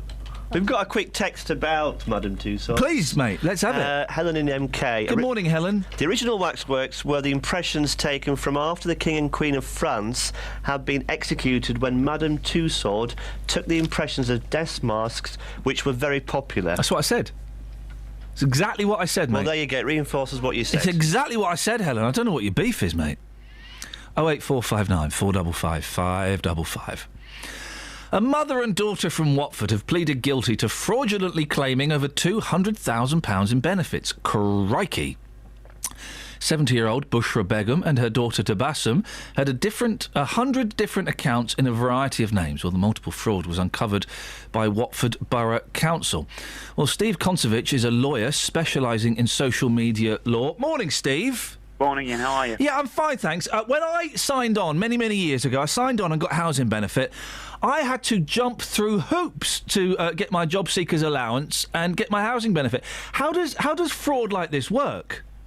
Well, it's interesting that you use the term jumping through hoops, and you can argue that in this particular case they jumped through an awful lot of hoops because it was a very sophisticated operation involving, I think, 79 different bank accounts and hundreds of thousands of pounds going missing in the first place. We're in a Tory government again. Austerity is very much back on the agenda, and there's an awful lot of people talking about what benefit fraud may mean or may not mean to the UK economy. And it's fair to say that councils and the DWP take this kind of thing extremely seriously. A couple of years ago, there was a move among prosecutors to say that, well, there's two different kinds of benefit fraud. There's one, the Fraud Act, and there's another under the Social Security Administration Act. What they're looking to do now is, if there's an obvious long jail term in the offing, then they will go under the Fraud Act, which can be an easier offence to prove. But what they look for are things like where this has taken a lot of planning, where it's sophisticated, where it's happened over a long period of time, where it looks as if this is fairly sophisticated, and it's fair to say that this was extremely sophisticated. There's a couple of people doing it. There's been an awful lot of planning gone into it, and that's why they do take it so seriously. And how does it work, Steve? Do you just turn up with... I mean, I don't want to give people ideas, but do you just go to different job centres with different councils with kind of fake bills, with fake addresses on? Can't be that simple, can it? Well, sometimes it can be. That's what an awful lot of people have done. But some of the offences that we've seen actually involve people hacking into the DWP's computer system. Oh, blimey! Get information directly from them to get benefit paid to them that way. And as I say, the government looks at things like whether or not there's been an overpayment of benefits and the factor those into the figures. But they also look at the value of benefit fraud as well, which is estimated last year to be around 1.2 billion to the UK economy. Now, that's only 0.7 of the general welfare expenditure, but it's still a lot of money, and it's still money that the government will look to claw back. You specialise in social media law. How can social media, how has social media helped catch people like this? All the time. There's been a number of different cases. In fact, the last time I was on with you, we were talking about a case like this. In November last year, there was a case involving Central Bedfordshire Council and lady named Jenna Priest, who applied for benefits, said she was a single unemployed parent. It turned out she was actually dating her landlord, and she ended up with an £1,100 fine and repaid benefits up to £6,000. And then I think it was around August last year, a case between Liverpool Council and some guys called Paston and Thaley, where there were two people jailed. They were found to be on a £5,000 Caribbean cruise in 2011 from what was on Facebook. They ended up with 12 months in jail. They had total £115,000 in benefit. What social media does a lot of the time is arguably makes us a little bit of a narcissist. It creates a digital footprint around you, so you can't say one thing to the benefit guy and then say something else on Facebook. And increasingly, it's being used as a source of evidence to go after people. So it's people, who are signing on, but then they're tweeting pictures of themselves on lovely cruises. Or quite often you see in the papers, don't you, people who are in wheelchairs refereeing football matches on Facebook. You do very often. It's, as I say, it's an increasingly sophisticated tool to gather evidence on people. Data protection is an issue, but there are lots of exceptions around prosecuting people, around dealing with potentially criminal conduct. So people do need to be extremely careful. And, it's just another example of the cliche that what you do online can get you in trouble offline very easily. Steve, I really appreciate your time this morning. Thank you very much indeed. Steve Koncevich, a lawyer specialising in social media law. This is the thing. If you're going on holiday, never put on Twitter you're going on holiday, because, people will come around and burglarise you. Part of me does think, as we've got Tory government, these are the minority, by the way. These cases are the minority. Is it a little part of this to demonise people on benefits? That's happened. You kind of... it's funny, every time a new government comes in, whether it be Labour, Tory, coalition, you kind of... Sometimes the news agenda just shifts ever so slightly, and you've got to wonder, well, is this this obviously happened, and these are dodgepots, but is it to demonise those claiming benefits? 08459 455 555 is the phone number. Do you know what I want to hear? Yeah, go on, mate. Matt Lockwood speak to Dennis. Oh, flipping it. Yeah, go on, Matt, say hello to... Matt, put your headphones on, say hello to Dennis. Good morning, Dennis. Good morning, Matt. How are you? I'm absolutely smashing. Just rolled out of bed. Tell that poor old bloke next to you that it won't be long before I'm 90. Get his 10 quid ready. Me? Who are you talking about? Ian. Why are you echoing? I don't know. Right, Matt's conversation is aborted. He's echoing. Matt, you've got to sort your headphones out. You got the Larson effect. They're feedbacking. Look, it's you. Go close to there again. It's not me. It was. Go on then, talk then. Go right. All other... Dennis, what do you want to say this morning? I said, Madame Tussauds. Right. I know, it's all very old-fashioned now, but it would be a good idea at Christmas time to buy a wax head of someone you don't like, stick a wick in the top, put it on the table and light it and watch it fade away. That's one way of getting rid of people. If only we could do that to you, Dennis, huh? That would be an option. The point is, I've got bald head, there's no hair. How long until your birthday? 29th of May. You ain't going to make it, buddy. I am. I want that £5 sent to me before, because when you die, the Win will go, oh, no, he didn't mention anything about £5. No. Yes. Yes. You bet. No, you. Yes. You bet nothing I wouldn't make it. Whoa. You bet. No, well, Dennis is a little chancer. How much was it to get into Madame Tussauds? Did we work it out in the end? About £30. Flipping heck! Do it online for £22. Oh, in bargain. advance, or you can do a VIP for £65. Well, what do you get for if for £65? I want to have it away with Darth Vader. I want to be able to touch Princess Leia. Where where the sun don't shine. Yeah. Well, I think you should. Hang on, I'm doing a joke. I want to touch Princess Leia where the sun don't shine. I don't know Star Wars that well, so this reference isn't particularly good. But the Death Star. I want to touch Chewbacca. Where? Wookiee Hole. That's a place in the southwest. There's some caves. Matt. I'm speechless. Thank you very much indeed. Just can we find anybody who's been to Madame Tussauds? Not only been, but enjoyed it. Because it really is a very... I think a lot... Is the planetarium still going? Is that still a thing? I think the planetarium is still a thing, and do you know what that is? Rubbish. It's rubbish. Basically, you sit there and you look at some stars. Well, guess what, guys? You can do it for free outside at night. It's called space. Why would you go to those places when you've got excellent places like the Science Museum and the Natural History Museum and the V&A Museum for free? They're free. They're absolutely free. Honestly, guys, don't pay to go and... What's the one? I think it's closed down. Wasn't there one in Brighton called Winky Tussauds? Wasn't there? What? There was What's one called. in there? There was one called Winky Tussauds or something like that. Louis Tussauds. Louis Winky or something. And they were like famously... It pops up like every 6 months in the papers on a slow news day. They are famously the worst waxworks of all time. They look like Matt Lockwood, but then there'll be a plaque underneath it that says Al Pacino. It's that kind of thing. Those slightly melted faces. 08459 455 555. Travel news for beds, cards and bugs. BBC Three Counties Radio. On the M25 clockwise, there are delays between junction 24 for Potters Bar and 25 for Enfield because of a fuel spillage. There's a lane closed after a lorry broke down carrying a crane, and it's busy anti-clockwise because people are slowing down to look. On the A1M southbound, it's heavy past junction 7 for the A602 at Stevenage, and the A1 southbound is slow from the St Neots junction towards the Black Cat roundabout. It's getting busy in Beaconsfield now too. The Amersham Road has queues between Longbottom Lane and the A40 London Road. Samantha Bruff, BBC Three Counties Radio. Across beds, hearts and bugs. This is BBC Three Counties Radio.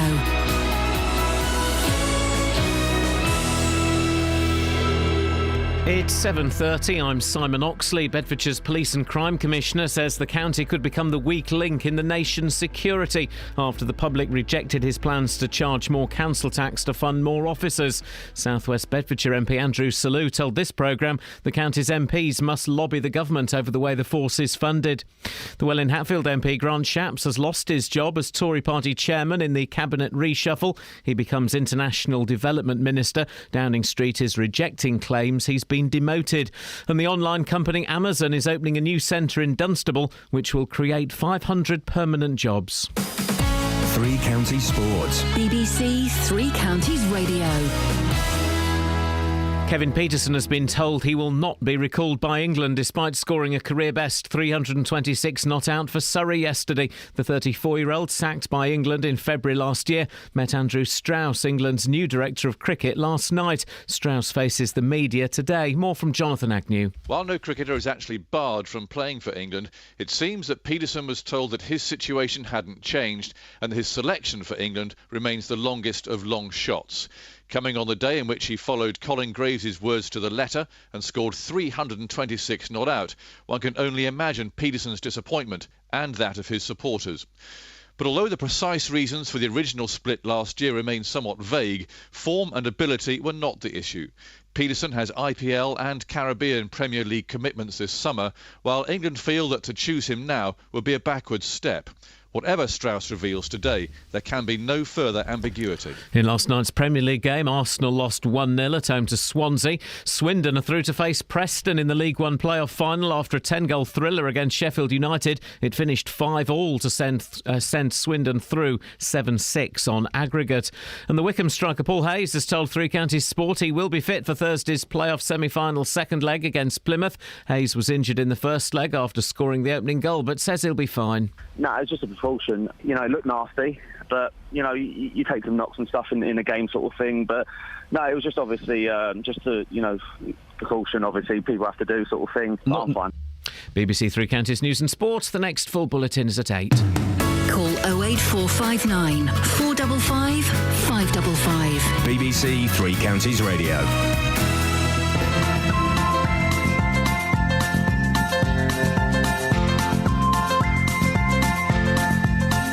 There's a voice that keeps on calling me. Down the road is where I'll always be. Every stop I make a new friend. Can't stay for long, just turn around and I'm gone again. Maybe tomorrow I'll wanna settle down. Until tomorrow I'll just keep moving on. Down this road that never seems to end. When new adventure lies just around the bend. So if you wanna join me for a while, just grab your hat, come travel light, that's hobo style. Maybe tomorrow I'll wanna settle down. Until tomorrow, the whole world is my home. So if you wanna join me for a while, just grab your hat, come travel light, that's hobo style. Maybe tomorrow I'll wanna settle down. Until tomorrow, I'll just keep moving on.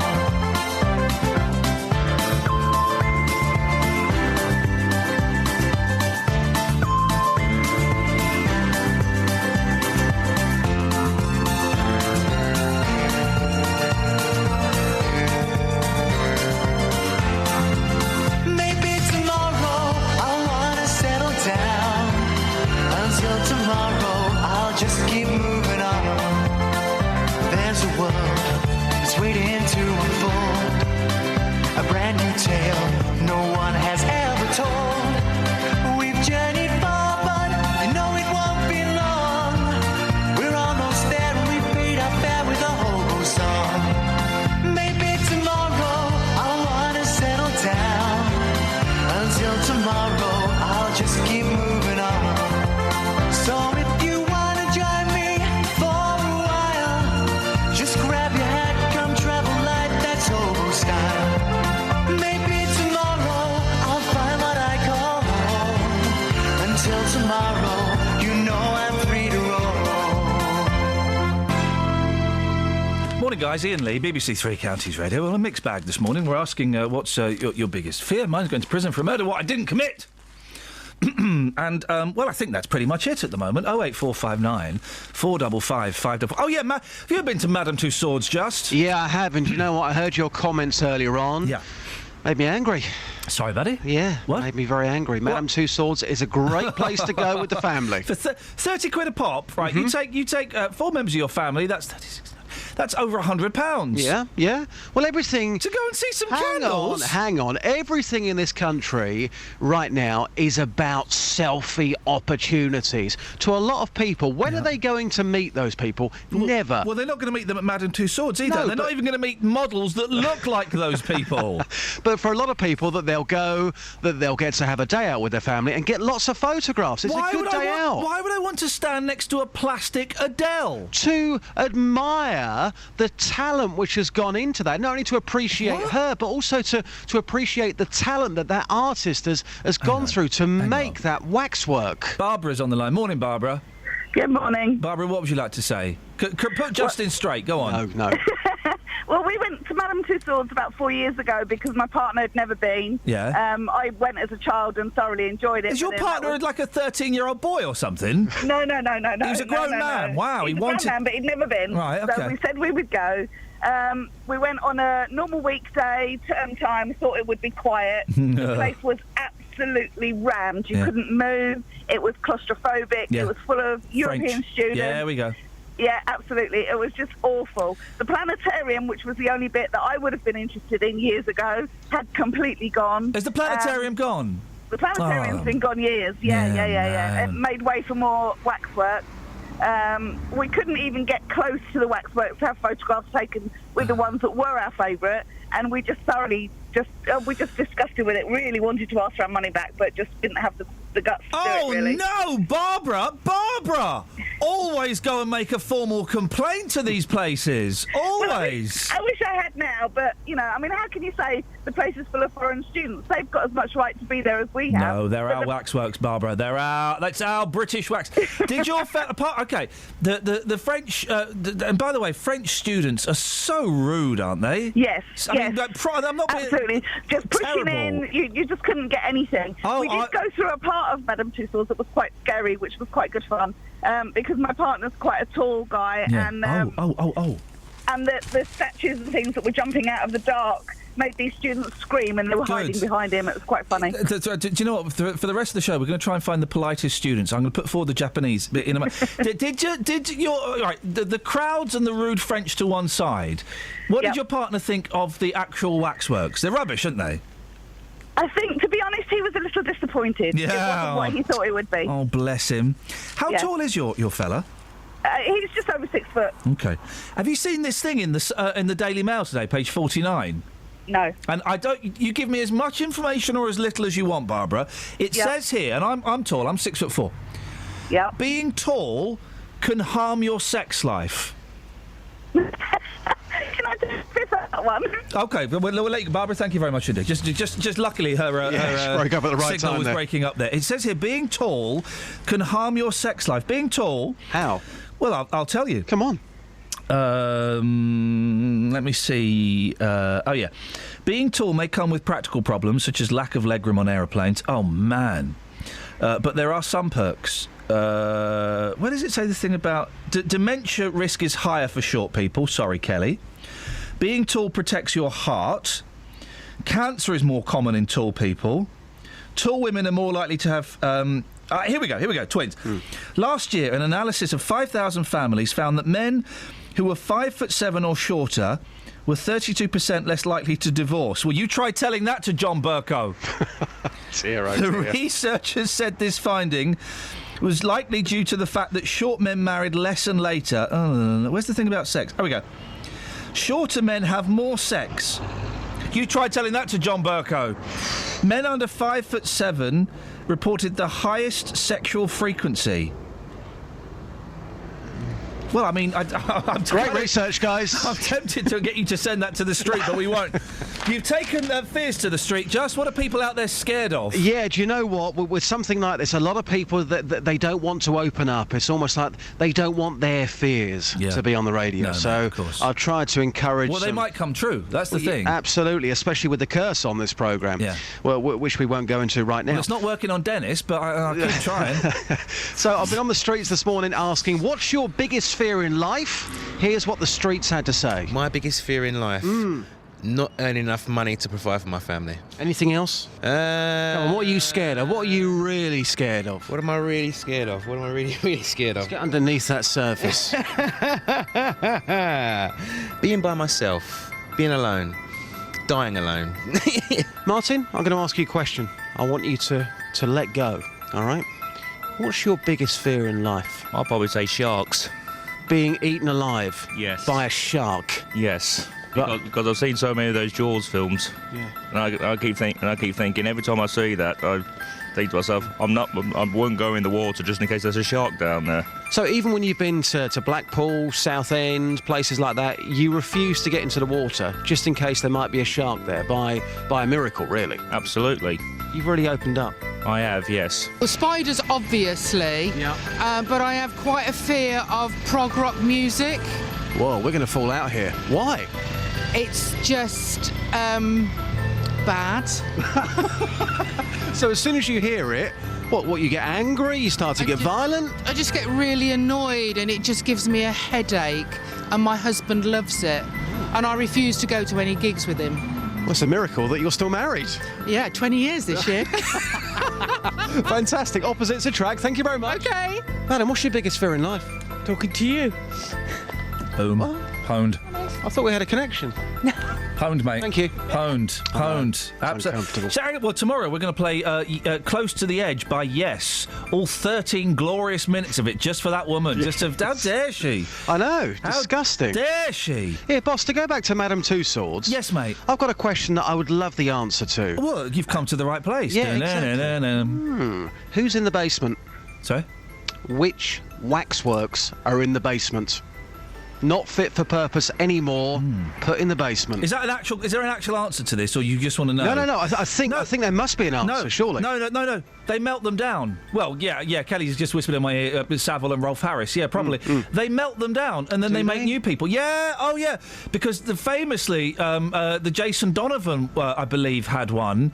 And there was like an uproar from him when his got melted down to make, I don't know, whoever was the new kid on the block. But why would you waste that, though? Because surely if you're Madame Two Swords, you can make a fortune from some mad Jason Donovan fan who may pay, I don't know, £10,000 for something like that. Mate, there's only so much wax in the world. You know that, don't you? Yeah. Hey, just, guess what? Go on. First of all, the Monkees are playing September the 4th at the Hammersmith Odeon. I got an email about that. I've got permission to take my 5-year-old son with me. That is amazing. That is amazing. My 5-year-old boy is going to come to a Monkees concert, and the Monkees are going to be on this show at some point soon. Woo. And then I got an email. You know, I sent off a cheeky email to a PR company about 3 months ago. Thought nothing of it. I got an email yesterday saying, yeah, we can get you 2 tickets for Paul McCartney at the O2. Okay, this is all fantastic. As you know, I'm a big Paul McCartney fan, and I present a music programme on the BBC, and I work with you very closely. Totally, Justin, totally. On the Monday morning, I will tell you what the concert was like. Cheeky. Justin, can you take Madame Two Swords to the streets? Because I genuinely think you're in a minority here. No, I don't think so. Hang on a minute. Peter? Good morning. What would you like to have a whinge about today? I just reckon we should very many areas should have a waxwork of a policeman, because then it would enable our children to identify what a policeman looks like. Can I put you right there? All right, Rory Bremner. Somewhere, and I've forgotten the location, somewhere over in Bucks, they have actually got a waxwork of a copper, and he stands on the corner of the road. He has a speed camera. It's in a fella's garden, isn't it? He rolls it out, though, so it's on...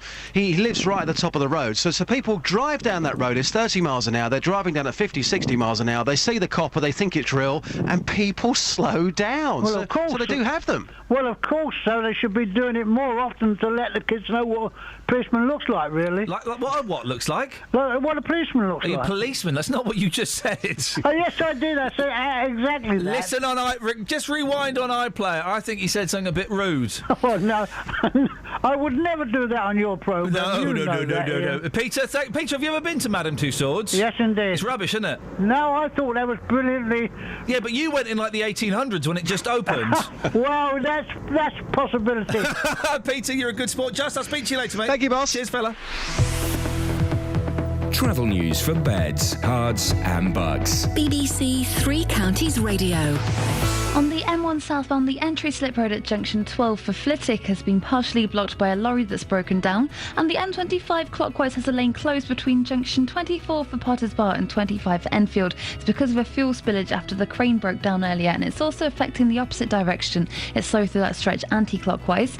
On the A10 southbound, it's heavy from the New River Trading Estate southbound towards the M25, junction 25 for Enfield, and in High Wycombe on the A40 London Road, that's looking busy in both directions. It's also looking slow on the A404 Marlow Hill in both directions as well. Samantha Bruff, BBC Three Counties Radio. You've been to hang on a second, let me try that. You ever been to Madame Tussauds? No, never.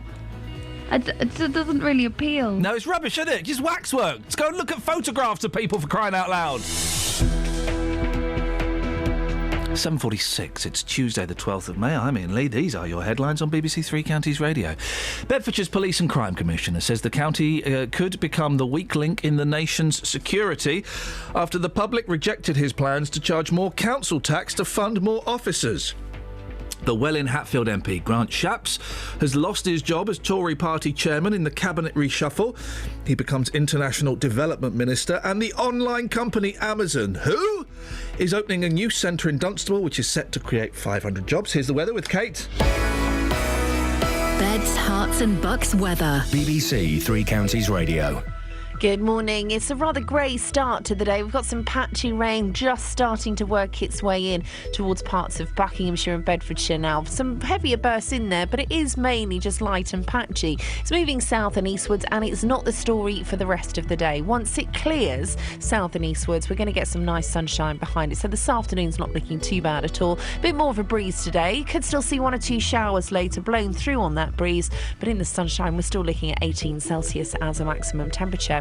Overnight tonight, it's going to be dry and clear, so the temperature could drop down to the low single figures. It's possible in the countryside we could get a sparkle of ground frost. Most places staying above around 5 or 6. Chilly start tomorrow morning. Fine, dry, plenty of sunshine. A little bit cooler as we pick up a northeasterly. It's not very strong, but it just means that the temperature feels a little cooler. The maximum temperature for Wednesday, 16 Celsius, 61 degrees in Fahrenheit. And that's your forecast. Sometimes in life, things don't always go to plan. It worked perfectly for 2.5, 3 years till 2 days ago. He should refund me £1,900. Which is where we come in. We managed to get them to agree to come back in to the property on an agreed date. The JVS show takes on your consumer problems. I've basically lost the whole lot in administration charges. And helps to get to the right solution. I've received a cheque back for £578. Jonathan, I can't thank you enough. I don't know how you do what you do, you and your team. The JVS show, weekdays from 9, here on BBC Three Counties Radio. Call 08459 455 555. Oh, yeah. BBC Three Counties Radio. Oh, yes. The newly re-elected MP for Bedford says he is committed to ensuring a future for the town's hospital by working in partnership with Addenbrooke's Hospital in Cambridge. In March, it was announced that health services in Bedfordshire are facing a record deficit of £40 million by the end of the year. A health review into the future of both Bedford and Milton Keynes' hospital is still ongoing. Well, Richard Fuller spoke to our reporter, Tony Fisher. I've been working for the last 14 months with the leadership of Bedford Hospital and with our local doctors behind their plan to create an alliance with Addenbrooke's Hospital. Now they've got an MP who is committed to that, who's strong enough to argue with the national bureaucracies about that, and I want to make sure that in my next term we complete that alliance. So an alliance with Addenbrooke's Hospital in Cambridge? That's right. I think that will provide the best way that Bedford Hospital can secure its long-term future, drawing on the clinical expertise of Addenbrooke's, but delivering the care here locally in Bedford. And so where does that leave Milton Keynes? Well, Milton Keynes will have to find its own path forward. I think we've looked a number of times at ways in which we can put the two hospitals together. None of those solutions have been adequate, either financially or from the point of view of what the population wants. And doctors here have come to the conclusion, and I agree with them, that an alliance with Addenbrooke's is the right combination for Bedford. It's my job now to support them and make sure that the Department of Health and the Secretary of State for Health hears that message and enables us to make that alliance happen. Okay. And hopefully, do you think patients, people in Bedford, will be happy with that, allying with another hospital outside of the county? I think so, because I think most people, when they look at the health service, they want politicians to be sort of out of it, supporting, but they want the decisions and the directions being set by those in charge of their healthcare, and that's our local doctors at the hospital and our local GPs. And they have a very strong view that this alliance with Addenbrooke's is the best path forward for Bedford Hospital. It will secure the long-term future of the hospital and deliver quality care here in Bedford. So I'm committed to giving my support to them. Timescale? Too hard to say, really. I think so, but we need to keep cracking on it. Listening to that, the newly re-elected Mayor of Bedford, Dave Hodgson. Morning, Dave. Good morning. We've spoken about the future of Bedford Hospital for so many times. Yeah, what's your view on this, on the latest development? Well, it's an ongoing development. I mean, the hospital have been talking to Addenbrooke's and others.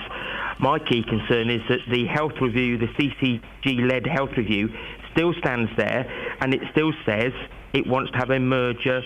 One of the hospitals, Milton Keynes or Bedford, will be reduced and have much reduced A&E, maternity and paediatrics, and that's not acceptable. So that needs to be removed from the whole scene.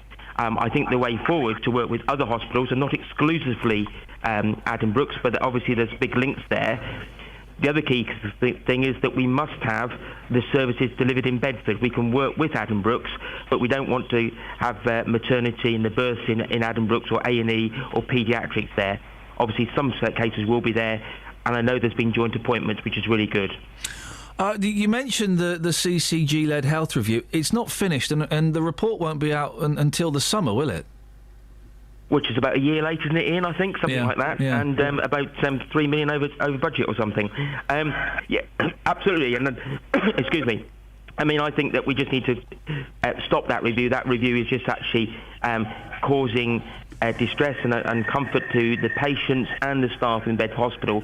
And we need to make sure that the services that we're talking about are delivered in Bedford. And I think the way that the hospital is moving is a good thing. And I'm glad the CCG are working with them now. But we do need to can this review because it's just causing uncertainty. I thought that the whole thing was talking about Bedford Hospital and Milton Keynes, and that seems to have been merging with Milton Keynes Hospital. That seems to be parked now, doesn't it? Well, apart from in this review, which continues it, that's my concern. I mean, we spent an awful lot of money, and my understanding is that Monitor, who oversee Milton Keynes Hospital, wants to continue it. The TDA, which oversees Bedford Hospital, doesn't want to. I'm not sure whether that's correct. That might just be some sort of gossip in the ether. But we need to get everybody to say, look, for Bedford Hospital's sake, and for the residents of Bedford and the staff there, let's get on and have this positive dialogue that's going on at the moment.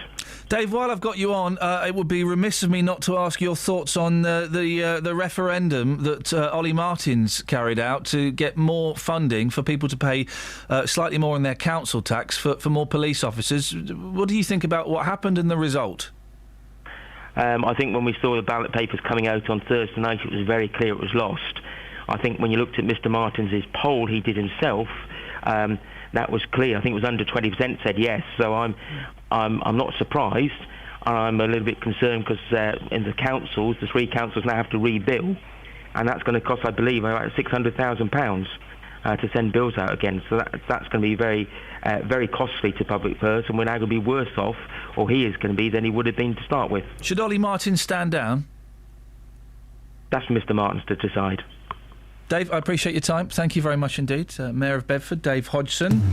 Call 08459 455 555. BBC Three Counties Radio. So, the reason that you're fat, and I hate to tell you this, but you're fat, do you know what the reason is? It's not food. It's not lack of exercise. It's lights in the bedroom. What? Flippin' heck. Light in the bedroom at night makes you fat. No, it doesn't. Pies and not walking does. That's what makes you fat. Switch off gadgets advice. No. I can't switch off my gadgets. I literally can't switch off my gadgets. The off button on my phone doesn't work. This phone has not been switched off. It's not been switched off for about a year. Occasionally the battery runs dry. And it goes then. But it's not been switched off for a year. How do you switch it back on again if you can't switch it off? Well, you don't switch it off. You said the battery runs out. Yeah. Then how do you switch it on? I said the battery runs dry. You plug it in. Yeah, but sometimes it doesn't turn on. It does. Okay. Every time it turns on. All right.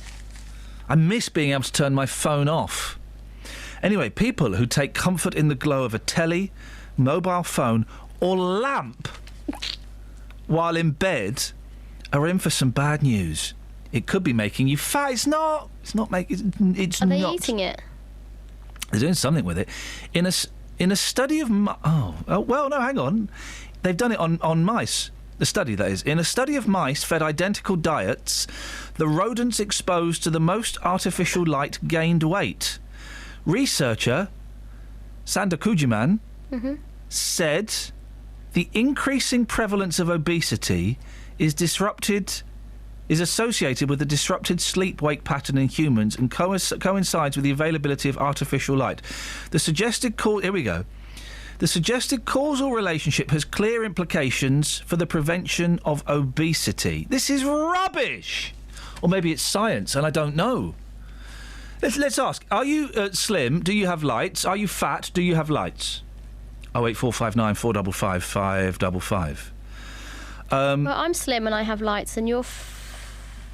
Another study, researchers, I don't know if the same study or not, I don't care, reckons artificial lights disrupt our body clocks and the brown fat cells that burn calories. It's recommended that all lights and gadgets be switched off at bedtime.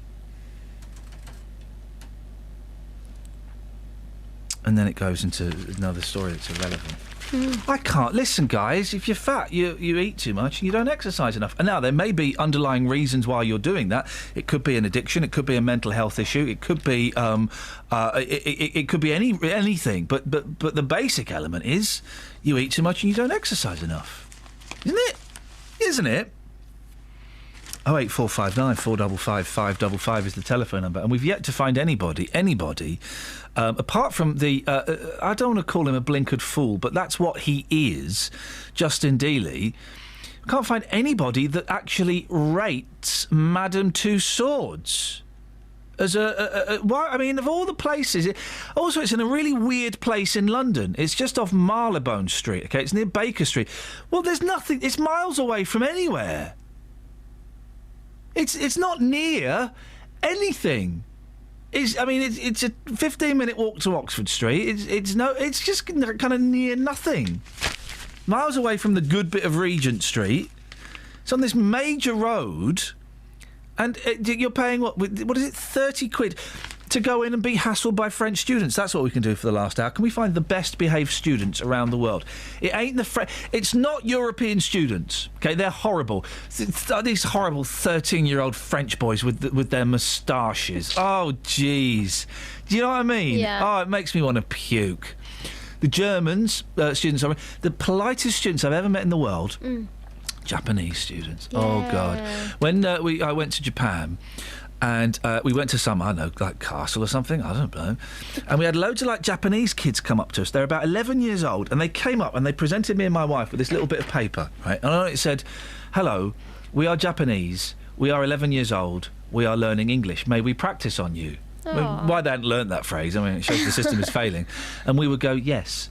And they would take the paper and they go, What is your name, please?" "My name is Iain." "What is your name?" "Huh?" They hadn't learned the responses. "My name is Iain." "Where are you from?" "London." "Where are you from?" "Huh?" But they were so polite, and then at the end, I seem to remember they gave us a little origami thing at the end to say thank you. It's like a conversation with Lockwood, but you don't get the gift. Travel news for beds, cards and bugs. BBC Three Counties Radio. On the M1 southbound, the entry slip road is closed at junction 12 for Harlington at Flitwick. That's because it's been partially blocked by a lorry that's broken down. On the M25 clockwise, there's a lane closed between junction 24 for Potters Bar and 25 for Enfield because a train transporter broke down earlier on and there's been a fuel spillage too, so it's causing delays back to junction 22 for St Albans. On the M25 anti-clockwise, it's also looking really busy between junction 20 for the A41 at Kings Langley and 16 for the M40. In Hemel Hempstead, the A41 slow southbound from the Hemel Hempstead turn-off to the M25. Samantha Bruff, BBC Three Counties Radio. Sammy, thank you. So, the best behaved foreign students, if you will, and Madame Tussauds. Really? 08459 455 555. Local and vocal across Beds, Herts and Bucks. This is BBC Three Counties Radio.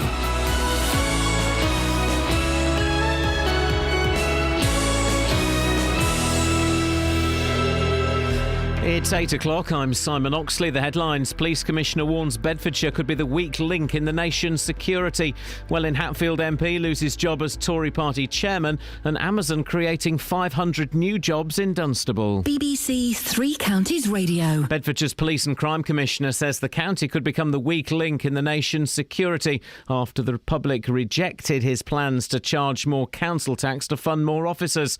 South West Bedfordshire MP Andrew Selous says the county's MPs must lobby the government over the way the force is funded. What I'd like to do is get all Bedfordshire MPs together. We've done it before. We met, all 6 of us, irrespective of party, in the last Parliament to lobby the police minister. We need to do that again, and I will ask all Bedfordshire MPs to join me to try to achieve that now that we haven't got this referendum through.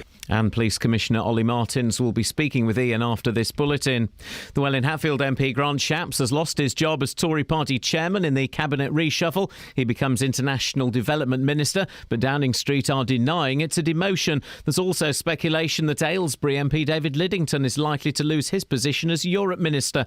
Our political reporter Paul Scoynes has more. Mr Shapps has been made a minister at the Department for International Development. Downing Street sources have told the BBC that he's keen to get international experience. That's something Aylesbury MP David Liddington might be getting less of. Some Eurosceptic Conservatives don't think he's robust enough and that someone else is needed in the position of Europe Minister. An announcement is expected later. The online company Amazon is opening a new centre in Dunstable which will create 500 permanent jobs. It's at Prologis Park in Boscombe Road and is due to open in the autumn. The company says recruitment will start immediately. Amazon already operates sites in Hemel Hempstead and at Marston Gate in Bedfordshire by junction 13 of the M1.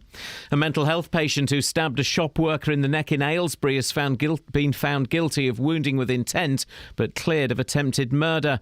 Reading Crown Court heard 63-year-old David Clark attack the man at the shop in Buckingham Street last September, leaving him with life-changing injuries. Clark is due to be sentenced next month.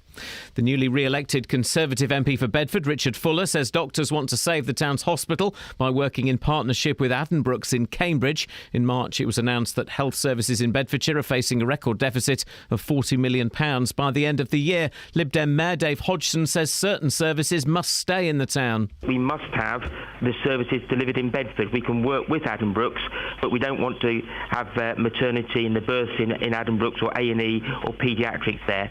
Obviously, some cases will be there, and I know there's been joint appointments, which is really good. More men aged 40 to 54 are being admitted to hospital with strokes. The charity, the Stroke Association, says the figure's gone up by more than half over the past 15 years. In sport, Kevin Peterson has been told he will not be recalled by England, despite scoring a career-best 326 not out for Surrey yesterday. The 34-year-old, sacked by England in February last year, met Andrew Strauss, England's new director of cricket, last night. The weather, a cloudy start with some outbreaks of rain this morning, brighter and sunnier this afternoon, a maximum temperature 18 degrees Celsius, and you can get the latest news and sport online at bbc.co.uk/3 counties. Thank you, Simon. Morning, Iain Lee, BBC Three Counties Radio. How nice to see. I can't see you. You can't see me. And that's the way it should be. The best behaved foreign students in the world ain't the French. I'm going to say the Japanese. Honestly, the French, they just snake around and they push and they barge, all kinds of things. Very rude. The Japanese, they gave me origami. They gave me origami. And Madame Tussauds, I mean, really, what's the point? 08459 455 555. Across Beds, Herts and Bucks. This is BBC Three Counties Radio. Now, The people of Bedfordshire have said no to paying more council tax for more police officers. The county's Police and Crime Commissioner, Ollie Martin, said the additional money would pay for 100 extra officers. But over 69% of those who voted didn't like the idea, and it's been rejected. Well, Ollie Martin joins me now, the Police and Crime Commissioner for Bedfordshire. Ollie, these figures, the 69%, pretty much tallies in with the polls that you undertook before the vote. Why did you proceed? Well, actually, the YouGov, which was the one that came out worse for us, said that we'd only get 13% of people saying yes. So we did somewhat better than that, but clearly not well enough to get a majority. But what each data source did say was that the more information people had, so if they understood how much they were being asked for, what it would be used for, then the level of support grew. Unfortunately, what's now clear is that one leaflet 5 weeks before people have to vote, and adverts in every free sheet, and myself being on your programme and so on, was not enough information, I think, for people to feel that they were making an informed decision. Why did you not give more information then? Because the regulations wouldn't allow me to. I've effectively been gagged and bound by the regulations. But you knew that would be the case before it happened, didn't you? Yeah. I did. But, what you don't know is that, we did put, I know this doesn't make very good radio, but we did put one of these leaflets through every letterbox in the county. Yep. We paid Royal Mail to do that. We did have an advert in every free sheet. I was pretty much on every media outlet talking about this when I made the decision. So the risk that we took was, is that enough information for people to take an informed decision? And to overcome the difficulty that the question, which again is written by the government's regulations, it wasn't my question, it's not the question I would have put to people. I was bound by what the legislation said. Ben on Twitter says the referendum was a joke. No one knew what it was about or even about it, and the ballot paper did not explain anything. No, I know. I think but you knew that those restrictions were going to be in place, didn't you? But, the situation I'm facing is we know we've got a £6 million shortfall coming. Well, closer to £7 million now with the money that's been spent on the referendum. That's not quite how it works. How much does this referendum cost? The cost of the referendum, which is £0.6 million, will be covered from reserves. So what that effectively means is that the money will run out a few months earlier than it would than we know than we already know it's going to run out. So it's cost you £650,000. It doesn't increase the size of that shortfall. The shortfall is occurring because the government is reducing the money that it gives us. But you've spent £650,000. 600,000. 600. That's the exact figure, is it? Yeah. Okay, so you've spent £600,000 when the police is already struggling for money. I took a chance, yes. But you knew it was a punt. You knew it was a gamble. The polls said, that you were going to lose. Well, I think we learnt a thing or two about opinion polls last week in the general election. And as I've said, your polls said you were going to lose. YouGov said we would only get 13% of people voting yes. We got over 30. That's irrelevant now, though, isn't it, Ollie? That is irrelevant. The polls said you were going to lose, and you did. As I said, all our data said that the more information people had, the more support there was for the proposal to increase the precept. You knew that they wouldn't get more information, though. No, I didn't. Well, you did. You knew that the question would be worded in a certain way. You knew that you couldn't do too much publicity because of the restrictions imposed on you. You knew that. I didn't know that one leaflet through every door in the county, an advert in every free sheet in the county, myself being wall-to-wall in the media, I didn't know that was not enough information to get the right result from this referendum. I do now. Well, I could have told you that as well 6 months ago, mate. Who reads the adverts in the free papers? Who really looks, how many people really look at the leaflets that come through with Domino's pizzas? And the wall-to-wall on the media? You've been on this show, but I've not seen or heard you anywhere else. If I turned up and I've got this £6 million shortfall, it's going to mean that we could lose up to 135 officers. That's 12% of our strength. That will take us beneath 1,000 police officers to police Bedfordshire. And I did nothing about that. And I didn't put that situation to the people and, try and do something to bridge that gap. I think I would be neglecting my duty. Do you not think that chucking away £600,000 is a neglection of duty? Well, what does that mean? It means that the inevitable crisis that we can see coming will hit a few months earlier. So it's okay just to waste £600,000? Well, it's not okay, but, you know, I'm really hemmed in by the powers and the tools that the government will give me to do the job, and I felt that there wasn't an alternative. I could not just sit by, fiddle while Rome burns, and watch the police strength in this county fall by 12% without doing anything. What effect is this going to have, do you think, on crime in Bedfordshire? I don't want to be alarmist, because obviously, you know, the government pops up and says, oh, crime has fallen even at a time when we've been losing 17,000 police officers across the country. And, you know, strictly speaking, they're right. So I would not want to draw a direct link between what's going to happen to crime because our police numbers are falling. What I do think is that it will become very difficult for the force to deliver the service that the public expect, and I do have a fear around Bedfordshire effectively being a weak link, and this is specifically in relation to as a force, we are, I think, probably the only force in the country that does not have anywhere near properly resourced community policing. We have since 200 officers were lost as a result of decisions taken by the police authority in 2012, we have had very small teams of PCSOs who do heroic work, but they're stretched ridiculously thin, and they can't deliver the community policing that we need. They can't, and the most important thing that community policing gives you is community intelligence gathering.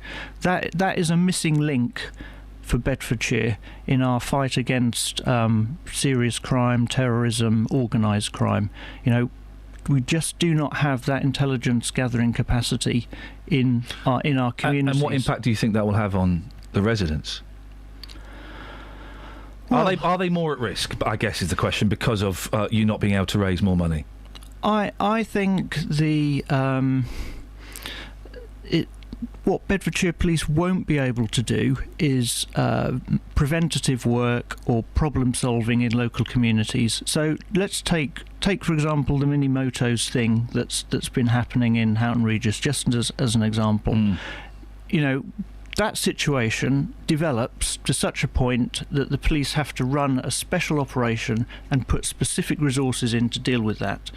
If you had a community policing footprint, a better community policing footprint, which is what I wanted the referendum to deliver, in the Houghton Regis, you would have the resource to nip that problem in the bud way before it got to the scale of issue that we've now seen, where you have to run specific operation, put in specific resources in order to deal with it.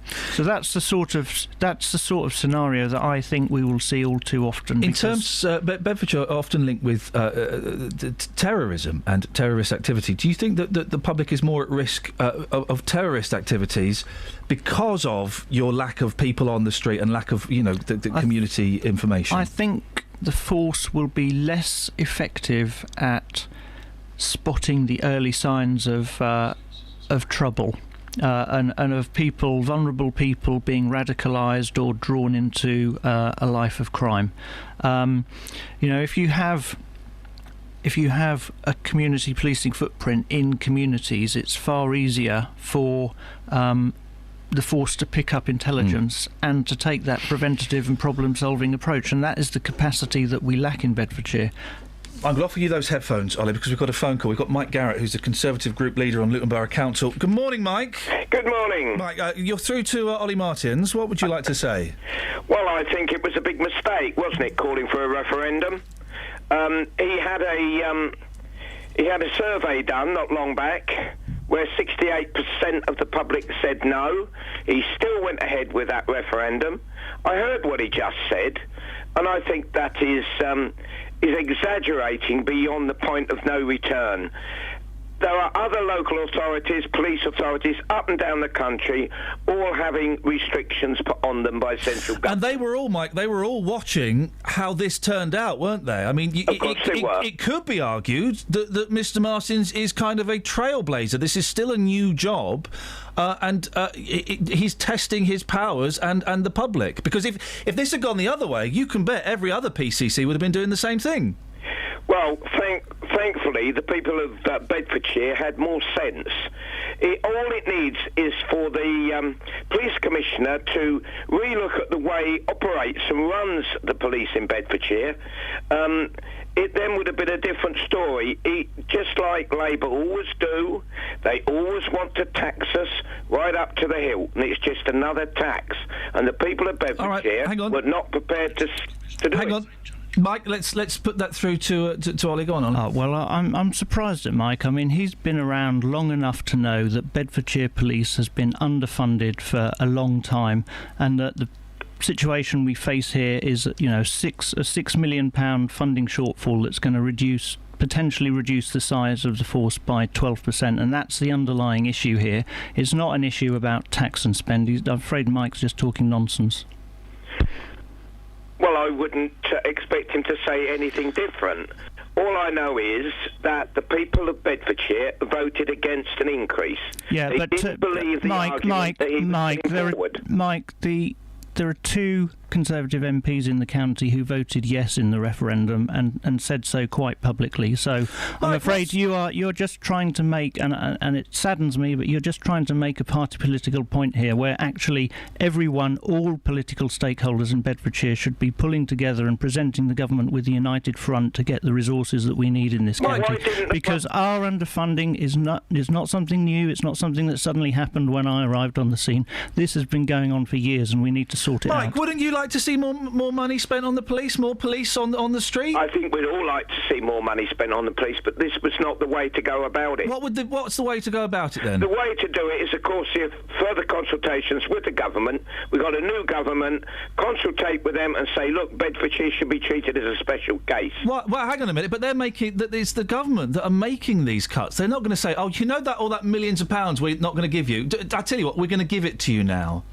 They're not going to do that, are they, Mike? It wouldn't be that at all. I mean, it's fairly obvious that Bedfordshire and all the police forces throughout the UK want more money. That's obvious.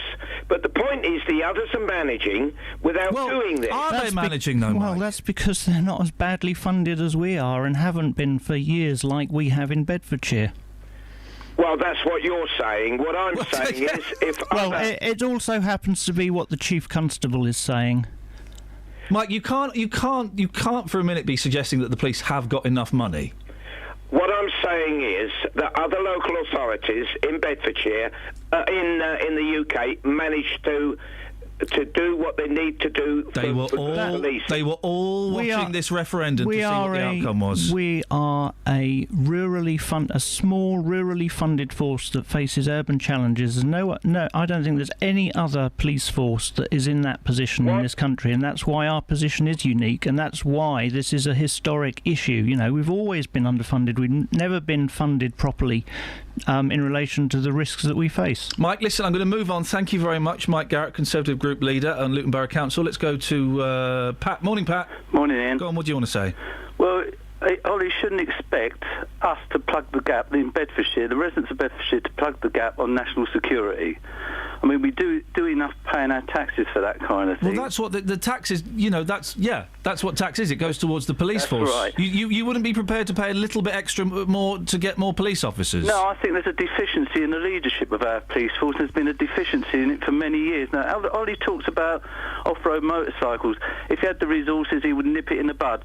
That's been going on for the last 20 years. Is that called nipping it in the bud? Well, with respect to Mr. Martins, he's only been in the job just over 2 years, hasn't he? He's been in the job over over 2 years. We find in Houghton Regis we don't have any police officers in Houghton Regis. We have PCSOs, and that's not what we pay for. Sorry, that's why we had the referendum, to give people the opportunity to have that community policing footprint that people tell me repeatedly they want. And unfortunately, this is the only lever I had to deliver that. Because, you know, what we shouldn't forget is that, you know, behind the scenes, we are in the process of, on top of this £6 million shortfall that we face, we are already in the process of saving £17.5 million, and that's due to the impact of government funding cuts. Ollie, we don't believe you. We don't believe you for other reasons. Well, hang on a minute. You should be looking for other ways to fund. Let me just. Have you heard of an organisation called Her Majesty's Inspectorate of Constabulary?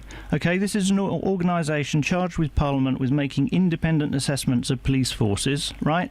And they have said about Bedfordshire Police that we face a particular challenge because of the scale of financial savings that must be made. There are limited opportunities to reduce costs because we are already a low-cost force. We're a small force with low financial reserves, and we face a challenging crime mix and face an unusually high level of serious threats and criminality for a force of its size. So that's what the Independent Police Inspectorate says about us. It's not just me. No, it's not even just the Chief Constable. That is what the Independent Police Watchdog says about Bedfordshire Police. You put your eggs all in one basket, and you should be out there finding another way, and there should be other ways to find them. I said to you about PCSOs. If you were listening an hour ago, you would have heard Mr. Slew say that we all went down to Parliament and lobbied the policing minister, and yes, we did get a small one-off grant, but we didn't get an answer to the ongoing underfunding of Bedfordshire Police. And unfortunately, our pleas keep falling on deaf ears. Now, that's the only thing I've got left to try, and I'll do it again. I'll take Mr. Slew up on his offer to go and lobby the policing minister, but to be honest, I'm not holding my breath. Pat, we're now hoping with you in charge. Pat, well, hang on a second, Pat, calm down. Listen, you can't expect to have more coppers without more money being spent, can you? Ian, I've been listening to this argument, and I know Ollie hasn't been in a job a couple of years or so. He's been in a job a couple of years. When I was a councillor, and we're talking 30 years ago, and I've been over that time ringing up the police and what they're going to do for this town of Houghton Regis. All you get is we haven't got the resources. It's nothing new. But that's what this referendum, had it gone the other way, would have worked towards addressing that problem. Do you really think so? Because when Ollie gave out the figures, he didn't say there was going to be police officers stationed in Houghton Regis again. He picked out certain areas, but Houghton Regis was not one of them. It was 30 officers for Central Bedfordshire. Yeah, but you actually specifically put where you were going to put the officer, but you never once mentioned Houghton Regis. That's the Chief Constable's job, not mine. Pat, listen, I'm going to move on. You've had a fair crack at it. Let's just take one more call. Let's go to Mary in Hemel. Morning, Mary. Good morning. What would you like to say? Well, I'd just like to say I can understand the problem with the police shortages. It's all over the country, but I cannot see the point of why money has been thrown at either councillors or these mayors, and also these police commissioners. Now, if the mayors can now overrule anything that the councillors can want to pass, what is the point of the councillors? There's a lot of money then thrown to them now. Yeah, that's a criticism of the whole system, isn't it? That's not necessarily a criticism of Ollie and the referendum. No, but what I'm saying... Would you want to pay a little bit more money each year to have more police officers? Well, it was according to how much, I suppose. 7 pence a day. You get 100 coppers. No. Yes, that would be nothing. But what was the point of the police commissioner? There's, 85,000 or 100,000? Well, if you'd have voted Labour, Mary, then you could have got them out. Ollie's breathing a sigh of relief, the Tories. Well, he's kept his job. Not quite. Nothing to do with that's irrelevant. I just think the point is we're throwing money away in certain areas that needn't be thrown away. That's what austerity measures are working I take being cost efficient, even in terms of my office, very seriously, and that's why in the 2.5 years that I've been in office, I've cost the public purse £250,000 less than the police authority cost in its last 2.5 years in office. Ollie, I'm going to ask the question. I know what the answer is. Are you going to stand down? What, for doing my job? For potentially what could be called wasting £600,000. Well, I think I've set out why I don't think it is a waste, and I think I've got important work to do here, and people will be able to pass their verdicts on me when we have an election next year. Ollie Martin, thank you very much. Every weekday from 3. Local stories. People in Watford are being urged to celebrate their local heroes by creating a postcard in their honour. In other local news, rugby fans are being warned to watch out for fake World Cup tickets. Roberto Peroni. Now, a metal detectorist has discovered an archaeological find in a field near Royston in Hertfordshire. Taxi drivers in Luton are demanding to be allowed to drive in bus lanes at all times. There is to be a new station at the Leighton Buzzard narrow gauge railway. Roberto Peroni. Weekdays from 3 on BBC Three Counties Radio. Call 08459 455 555. BBC Three Counties Radio. 08459 455 555 is the telephone number. It's BBC Three Counties Radio. We missed the travel, we'll miss the news. We'll get to those at past. I promise. I just thought it was worth sticking around with Ollie Martins a little bit longer. Now, the people... Oh, no, that's the wrong thing. Hang on 1 second. Let me click on... There. Hang on a second, blimey. Thank you very much indeed. A mother and daughter from Watford have pleaded guilty to fraudulently claiming over £200,000 in benefits.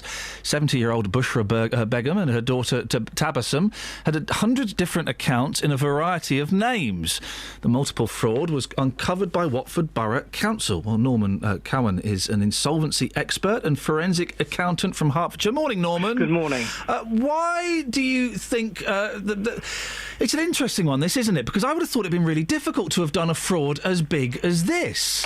Well, yes, I mean, it's not unknown. I think it's a matter of deceit and hiding the facts. I mean, you know, you've got, for example, £156,000 in 79 bank accounts.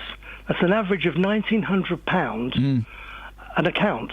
Now, that probably would fall below the radar of the revenue for interest purposes, and it would just escape. I think that it's been carefully planned. Oh, it's very clever that they had so many bank accounts. Goodness knows how they can be bothered. But I mean, the flaw in the system would be, I suppose. I mean, how do they do it? Do they just go to loads of different job centres, loads of different councils? I just don't know. That they must do, because there's normally a tie-up, from what I can gather, because I actually I represent defendants in legal aid where there is benefit fraud.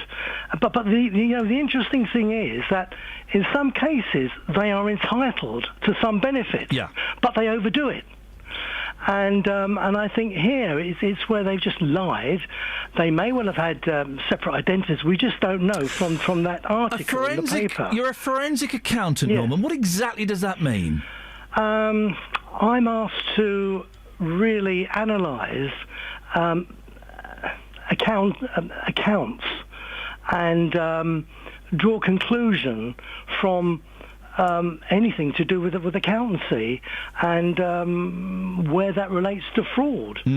So you will sit there with checkbooks. I'm so old. You'll sit there with bank statements and receipts and all those kind of things, and try and follow the trail of the money. Yeah, that's right, and to see where the money's gone. And how does that help catch people who have defrauded the benefit system?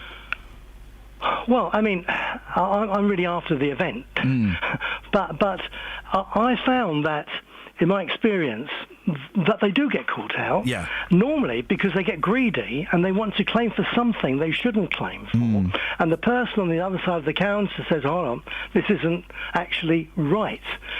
I mean, if I give you an example go on. of where I defended a particular person who had emphysema, and he was signed off, and his wife got all sorts of benefits, he got benefits, but of course he was driving a lorry from sort of London to Glasgow and back, and he got caught out because he wanted to claim for something. Right. And the woman behind it said, "Hold on, this can't be right. You're already on the payroll, you know." And they got a private detective. I mean, sooner or later they will get found out. And of course, you see, it depends what's the link. Now, you know, let's just say that these people went to. Hello? Yeah, I'm listening. Oh, sorry. Yeah, sorry. I thought you went dead on me. No, not at all, Norman. Let's say they go to different locations with different names. Now, you would think there should be some sort of link up somewhere along the line between the mother and daughter. Yeah. Because don't forget, both of them were claiming Yeah. at the same address. And then, of course, they moved. And now I thought, well, hold on. Did they move to rented accommodation, or did they buy the accommodation over in Chesham? And I suppose, how far do you go to investigate? Who's got the time and who's got the manpower? Norman, I am going to move on now. Thank you very much indeed. I appreciate your time. Norman Cowan is an insolvency expert and forensic accountant from Hertfordshire. Oh, wait, that was the chair. 08459 455 555. Right, let's catch up with the Trav. Here's Sammy. Whoa! What? Crazy! Travel news for beds, cards and bugs. BBC Three Counties Radio. There are still delays on the M1 southbound because the exit slip road is being partially blocked at junction 12 for Flitwick, and on the M25 there's a lane closed clockwise between junction 24 for Potters Bar and 25 for Enfield. That's causing queues back to junction 22 for St Albans. In Hemel Hempstead on Bedman Road there's been an accident, so it's been blocked in both directions at Bunkers Lane. There are queues back from Leverstock Green Road, but there's also delays on Breakspear Way in both directions between Leverstock Greenway and the M1 junction 7 for Hemel Hempstead. And it's also busier than usual southbound on Leverstock Greenway because of that accident too. In Bedford on the A421, that's got queues in both directions between the A6 and Harrodon Road. We're hearing reports that it's almost stationary eastbound. Samantha Bruff, BBC Three Counties Radio. Across beds, cards and bugs. This is BBC Three Counties Radio.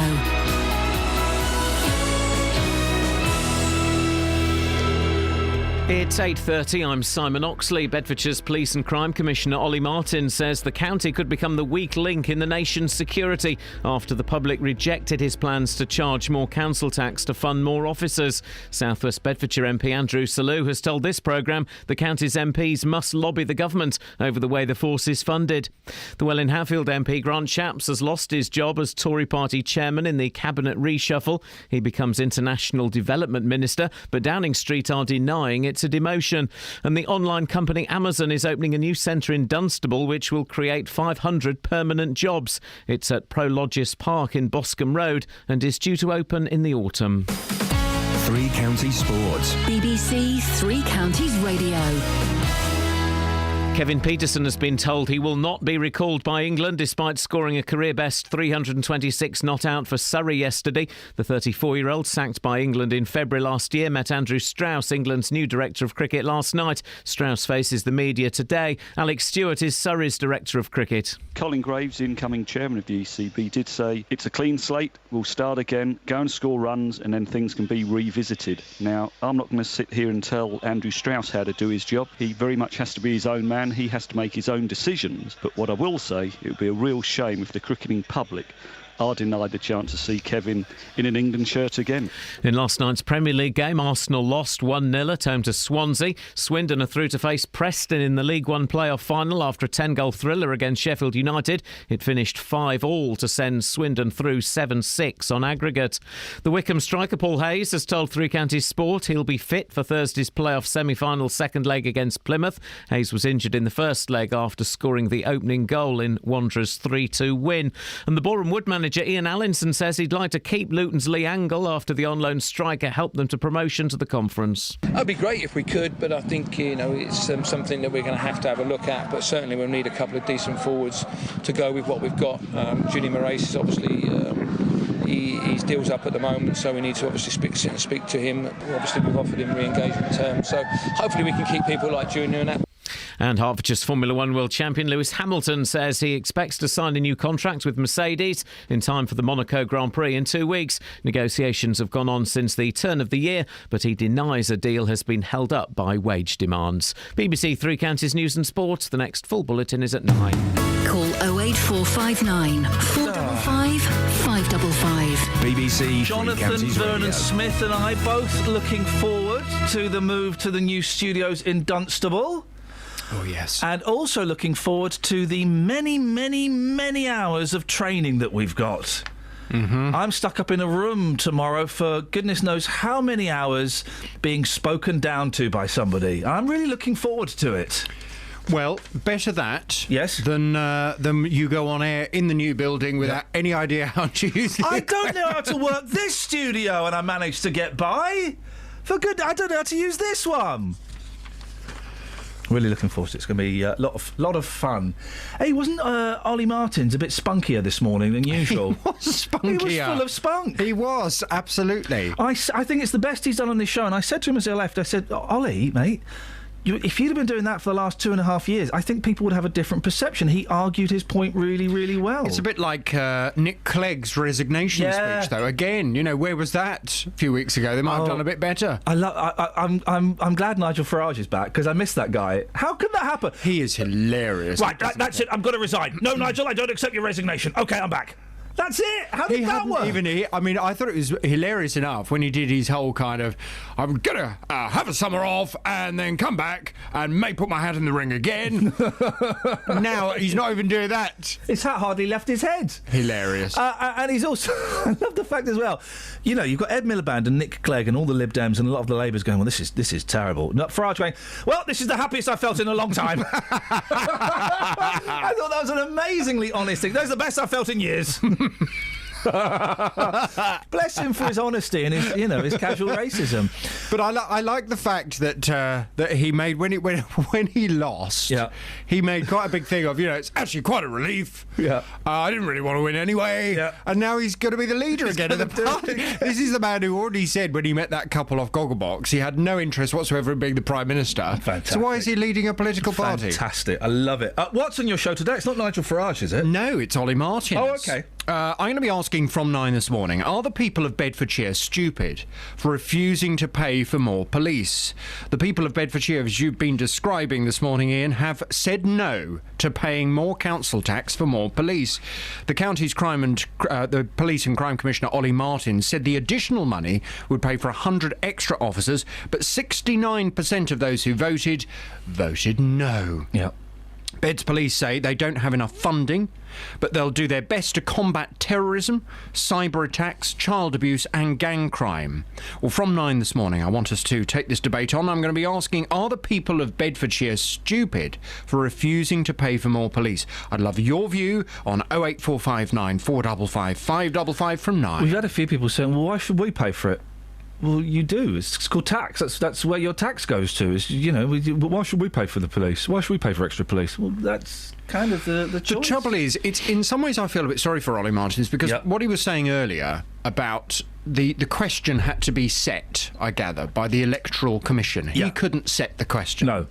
So had the question been, are you happy to pay an extra £1.97 a month? Yeah. For your council to have more police, 100 extra police on the streets, I think you'd have to be a bit of a dimwit to have said no. But it said something like, do you want to pay an extra 16%? Which exactly. That sounds like a fortune. Exactly. No way. Exactly. I mean, my council tax is about 200 and something a month. To pay another 16% on that, I'd be thinking, well, I'm not paying another 16% on that. No. It's going to cost me loads. But £1.97. I mean, it's a bargain, isn't it, for 100 extra police? Yeah, well, possibly. So, ultimately, were people silly not to have looked into it a bit more and worked out exactly how much it was going to cost? From 9 this morning, we'll discuss it. Are the people of Bedfordshire stupid for refusing to pay for more police? Stop. You should just stop it there. Are the people of Bedfordshire stupid? Call me at 9. That's all you need. Call 08459 455 555. BBC Three Counties Radio. Also, it's got to be said, fair play to Ollie Martins, OK? He comes in pretty much whenever we ask him, sometimes when we don't ask him to, and more often than not, that man has taken a kicking. He's come in because, I mean, you all know the kind of things that he's been involved in. And he comes in and he takes a kick in. And he came in today, and I really thought, I was really impressed by his performance.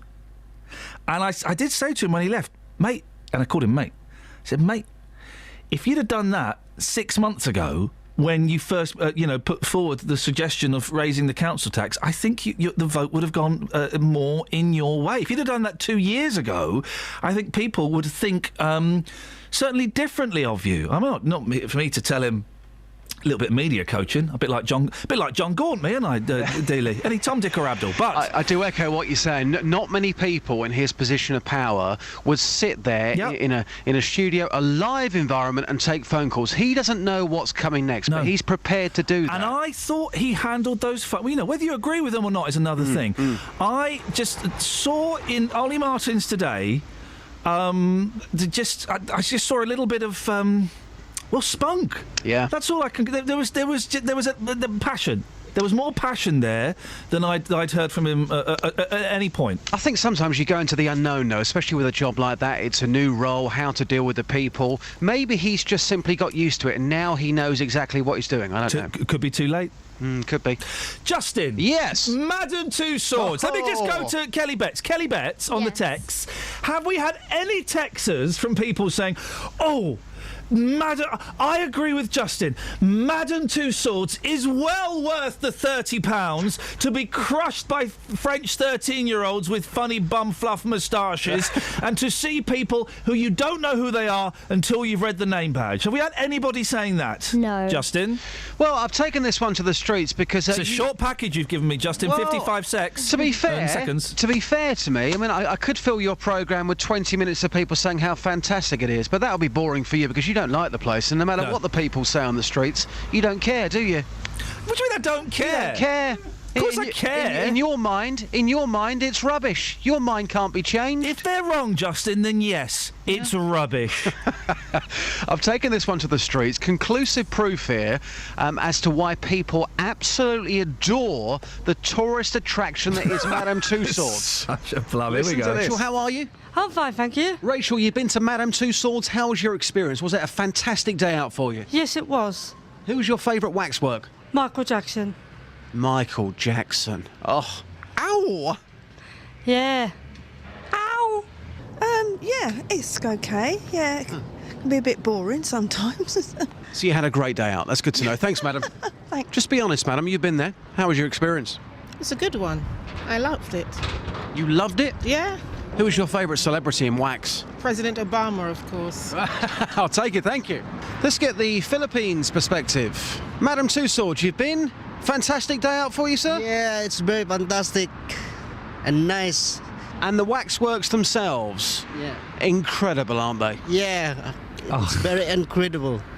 That's a great Philippines perspective. Thank you, sir. You're welcome. Right. I know what you've done there. What have I done? You've done that thing when you go out with a bit of paper and say, could you say this for me, please? I'm in a rush. No, do you know what? Genuinely, I haven't today. No, mate. Great perspectives there. Rachel, I loved. I love the... Well, the Filipino perspective doesn't count. Why?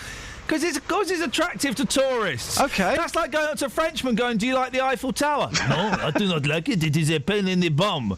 But tourists, you never see a Frenchman atop the Eiffel Tower. It's always tourists. Look, at the end of the day, it's something which is on our doorstep. We're so lucky to be in this part of the world. It's not on our doorstep. It It's is. miles. You could be up miles away. It's a north. really difficult part of London to get to, and it's rubbish. You could be eating chips with gravy every single day up north. We are here. We are here in the south of the country. It's on our doorstep. You know, try it, enjoy it. Just go and have a good time. Stop being so neg. I've been, mate. Oh no, maybe I haven't. But exactly. But I know what it is. It's just giant candles that are supposed to look like Tom Cruise. Kids love it. Well, to get a kid in there, it's like 20 quid. Take them to the Science Museum, mate, for free. Yeah, but this is the problem with our society nowadays. It's all about celebrity. Kids, if you offer them science or celebrities, what are they going to go for? Well, yeah, that's our fault as parents. Then they should be. My kids will go for science. Well, but deep down, you know they want celeb. Hence the fact you're taking them to go and see the monkeys. Yeah. Oh boy. Well, I'm only taking my eldest. The youngest is probably too young. Do you know I'm going to go and see Paul McCartney? Yeah, we're going, aren't we? Well, I'll tell you what it was like the day after. Yeah. All right, mate. Thanks, buddy. 08459 455 555. On Twitter, Pink Pig says strong performance from Ollie Martins this morning. Shame it's too late. And Scott says Ollie Martins had a bit more spunk about him today. It suited him. I don't know. Your thoughts on Ollie's performance this morning? 08459 455 555. It felt a bit feistier. Hey, the Americans have got something right at last. You know what they're doing? You know, Matt, do you know what the Americans are scrapping? Tumbleweed. They're not scrapping tumbleweed, mate. No, they're keeping tumbleweed.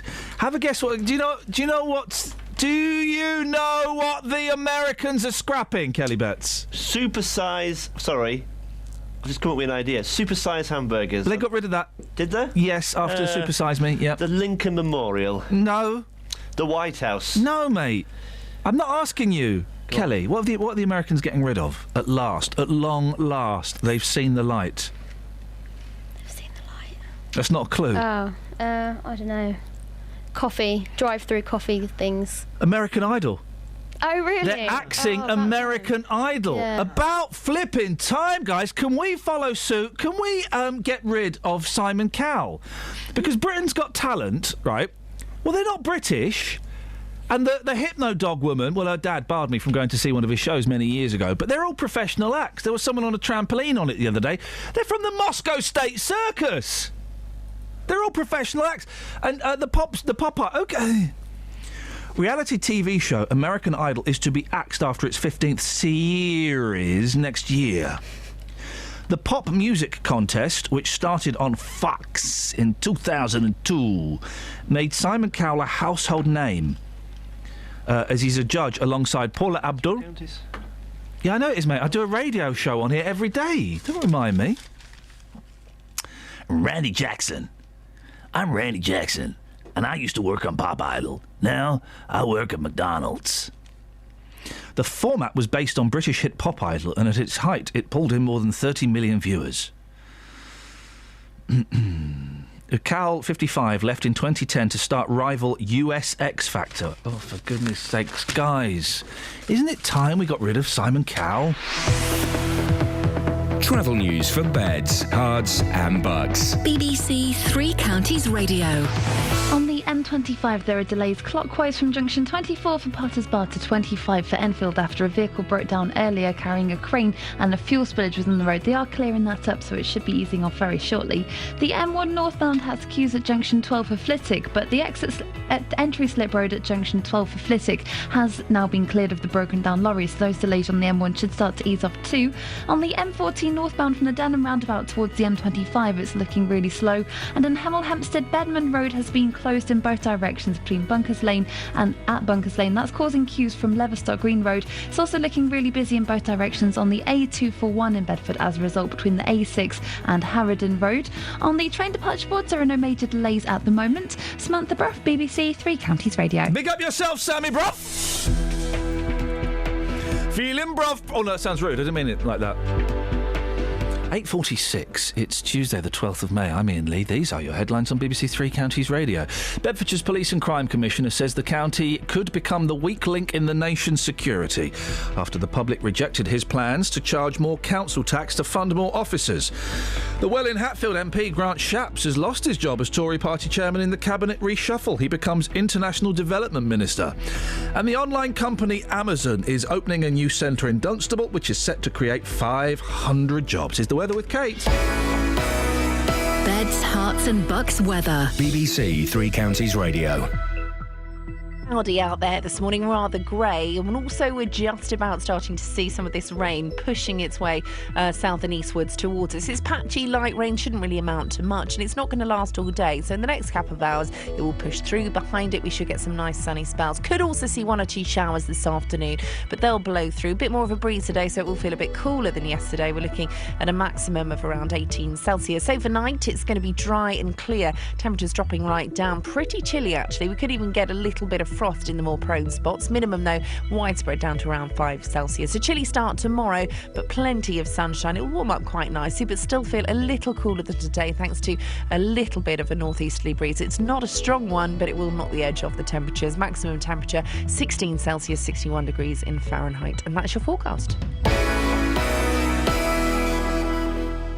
Every weekday morning. Coming up at 9 on the Big Phone In this morning, is it a good idea to make jobless teenagers work for their benefits? How would you like this country to stand up to President Putin? Are you surprised to see British people being blatantly racist? The JVS Show. I think we've got to get over this issue about racism doesn't exist. It has existed. It will probably carry on existing. What I wanted to say is they've got this completely the wrong way round. You know, that is also true. That is also true. You will always get some, but they are such a minority. I think the man's a buffoon. Get him up, get him out of bed, give him a sense of purpose. The JVS Show. Do you think we have got to, as a country, start taking this issue more seriously? Every weekday morning on BBC Three Counties Radio.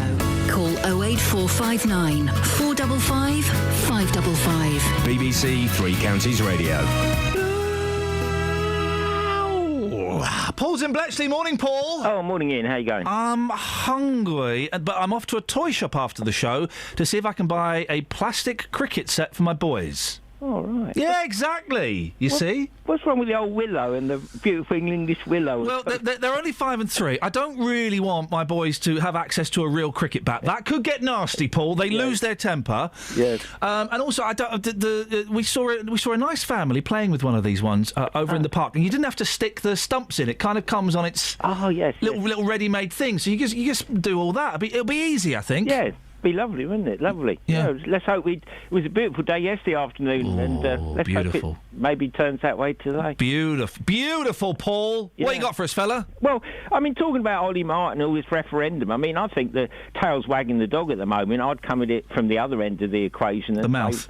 Let's have some much bigger fines. I mean, litter is a thing, you know, which is obviously illegal. I mean, I would have £500 fines for people who throw rubbish out of cars. I mean, that's a deliberate act, you know. So yeah, but you're not going to get. You're still not going to get an extra few million quid a year out of that, are you? Well, you might save a bit because you would need the money you were spending on the litter pickers, you know, and the road sweepers, etc. Could then possibly be diverted into the police. But I mean, at the moment, but it's all separate, isn't it? The police, and I didn't Luton recently. I think in the last couple of years, they got rid of a load of street cleaners to save money, and that just because everyone's making cuts. It's not like we're going to cut cleaners and then we're going to put that money into the police. It's we're going to cut cleaners and we're going to save that money. Yeah. I mean, you can throw as many police as you like at the problem, but if the penalties are not there to enforce it, I mean, it's a bit like driving and on the phone, etc., texting and all that sort of thing, and speeding as well. I mean, I would have really heavy fines for 30 mile an hour if you exceed it, and so that the urban roads or the estate roads are given back to the residents. You know. Did you hear Ollie Martins this morning?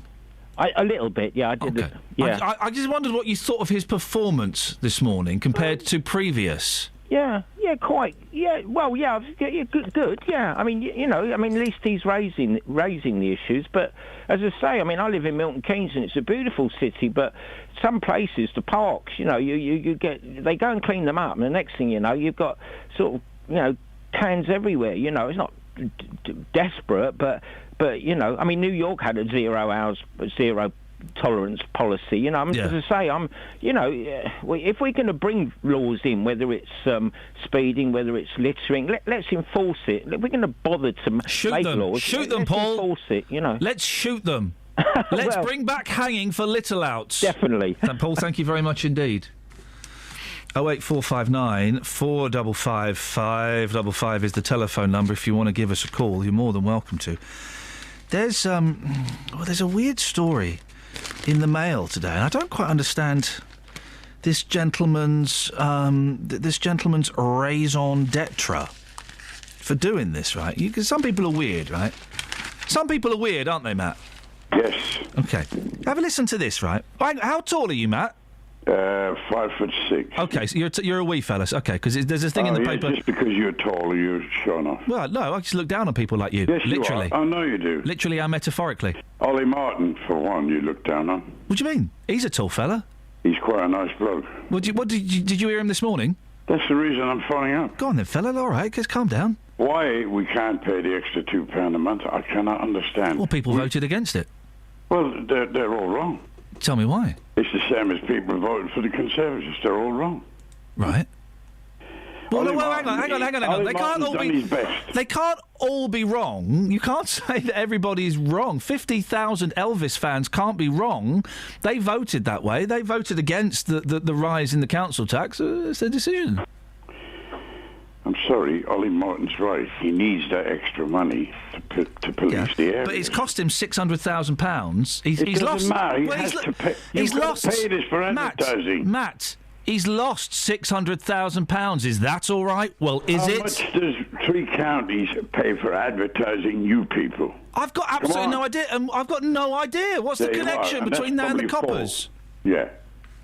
But you've got to pay out. If you've got to advertise these things, you've got to pay out. Yeah. Why the people can't pay the extra £2, I do not know. No, but Matt, it's cost him £600,000. That and hardly any of that was spent on advertising.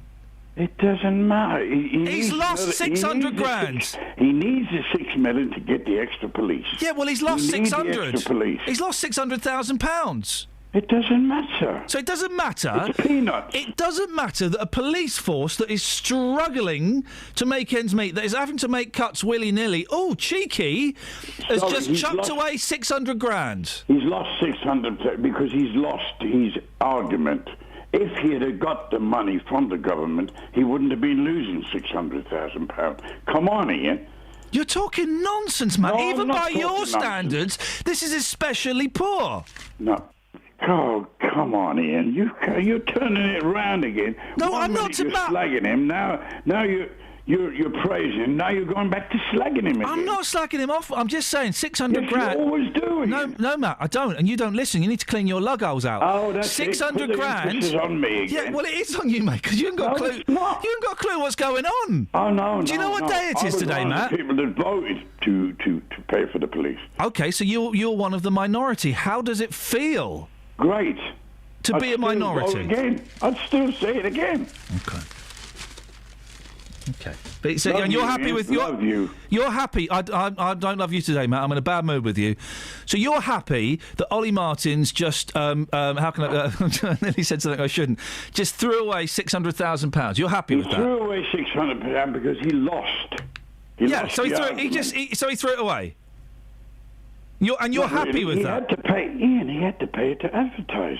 No, it wasn't for the advertising, Matt. He didn't spend 600 grand on advertising. Sorry, Ian, it all comes in. If he'd have got the money, we'd all be laughing That's now. correct, We'd all Paul, be yes. walking the streets. Happy as... Walking the streets? We'd all be prostitutes. You asked the people in Houghton Regis if he should have paid that money. You asked them. You know I'm right on this. I know that you're a asked muppet, the mate. People, ask the people at Houghton Regis how they voted. Oh, dearie me. Yeah, there you go, see? This is it. All right, Matt. Anyway. How do we end this peacefully, Matt? Because this is, this has got off to a bad start. I think Ollie and- Martin's done a great job, and he's doing a great job, and he now... If you love him so much, why don't you consider buying him an engagement ring? Oh, dear. And then See, you're proposing going to into the him. old- You're going into the old sarcasm. Do you know what you and Ollie Martin... Martin? up to Leicester Arms so we can finish this argument off. You know what you and Ollie Martins are, don't you, Matt? What? Oh, my God, yeah. You know, yeah, this is what you and Ollie Martins are. I love it. I love it. You're going to sing this song and dedicate it to Ollie? He's the best. Go on, you sing my it. hero. You dedicate this to your hero, Ollie Martins. Away you go. When she's lonely, he's more than just a friend. He's the one she longs to give a party to. Daytime friends and nighttime lovers, hoping no one else discovers where they go, what they do, in a secret hideaway. Daytime friends and nighttime lovers, they don't wanna hurt each other, so they laugh in the nighttime and shake hands in the light of day. Come on, Ollie Martin. £2 extra a month, peanuts. There's no peace of mind, just a longing for the way things should have been. Ollie's listening. Sing it to him, Matt. I love it. I love it. Why some men never find that a woman needs a lover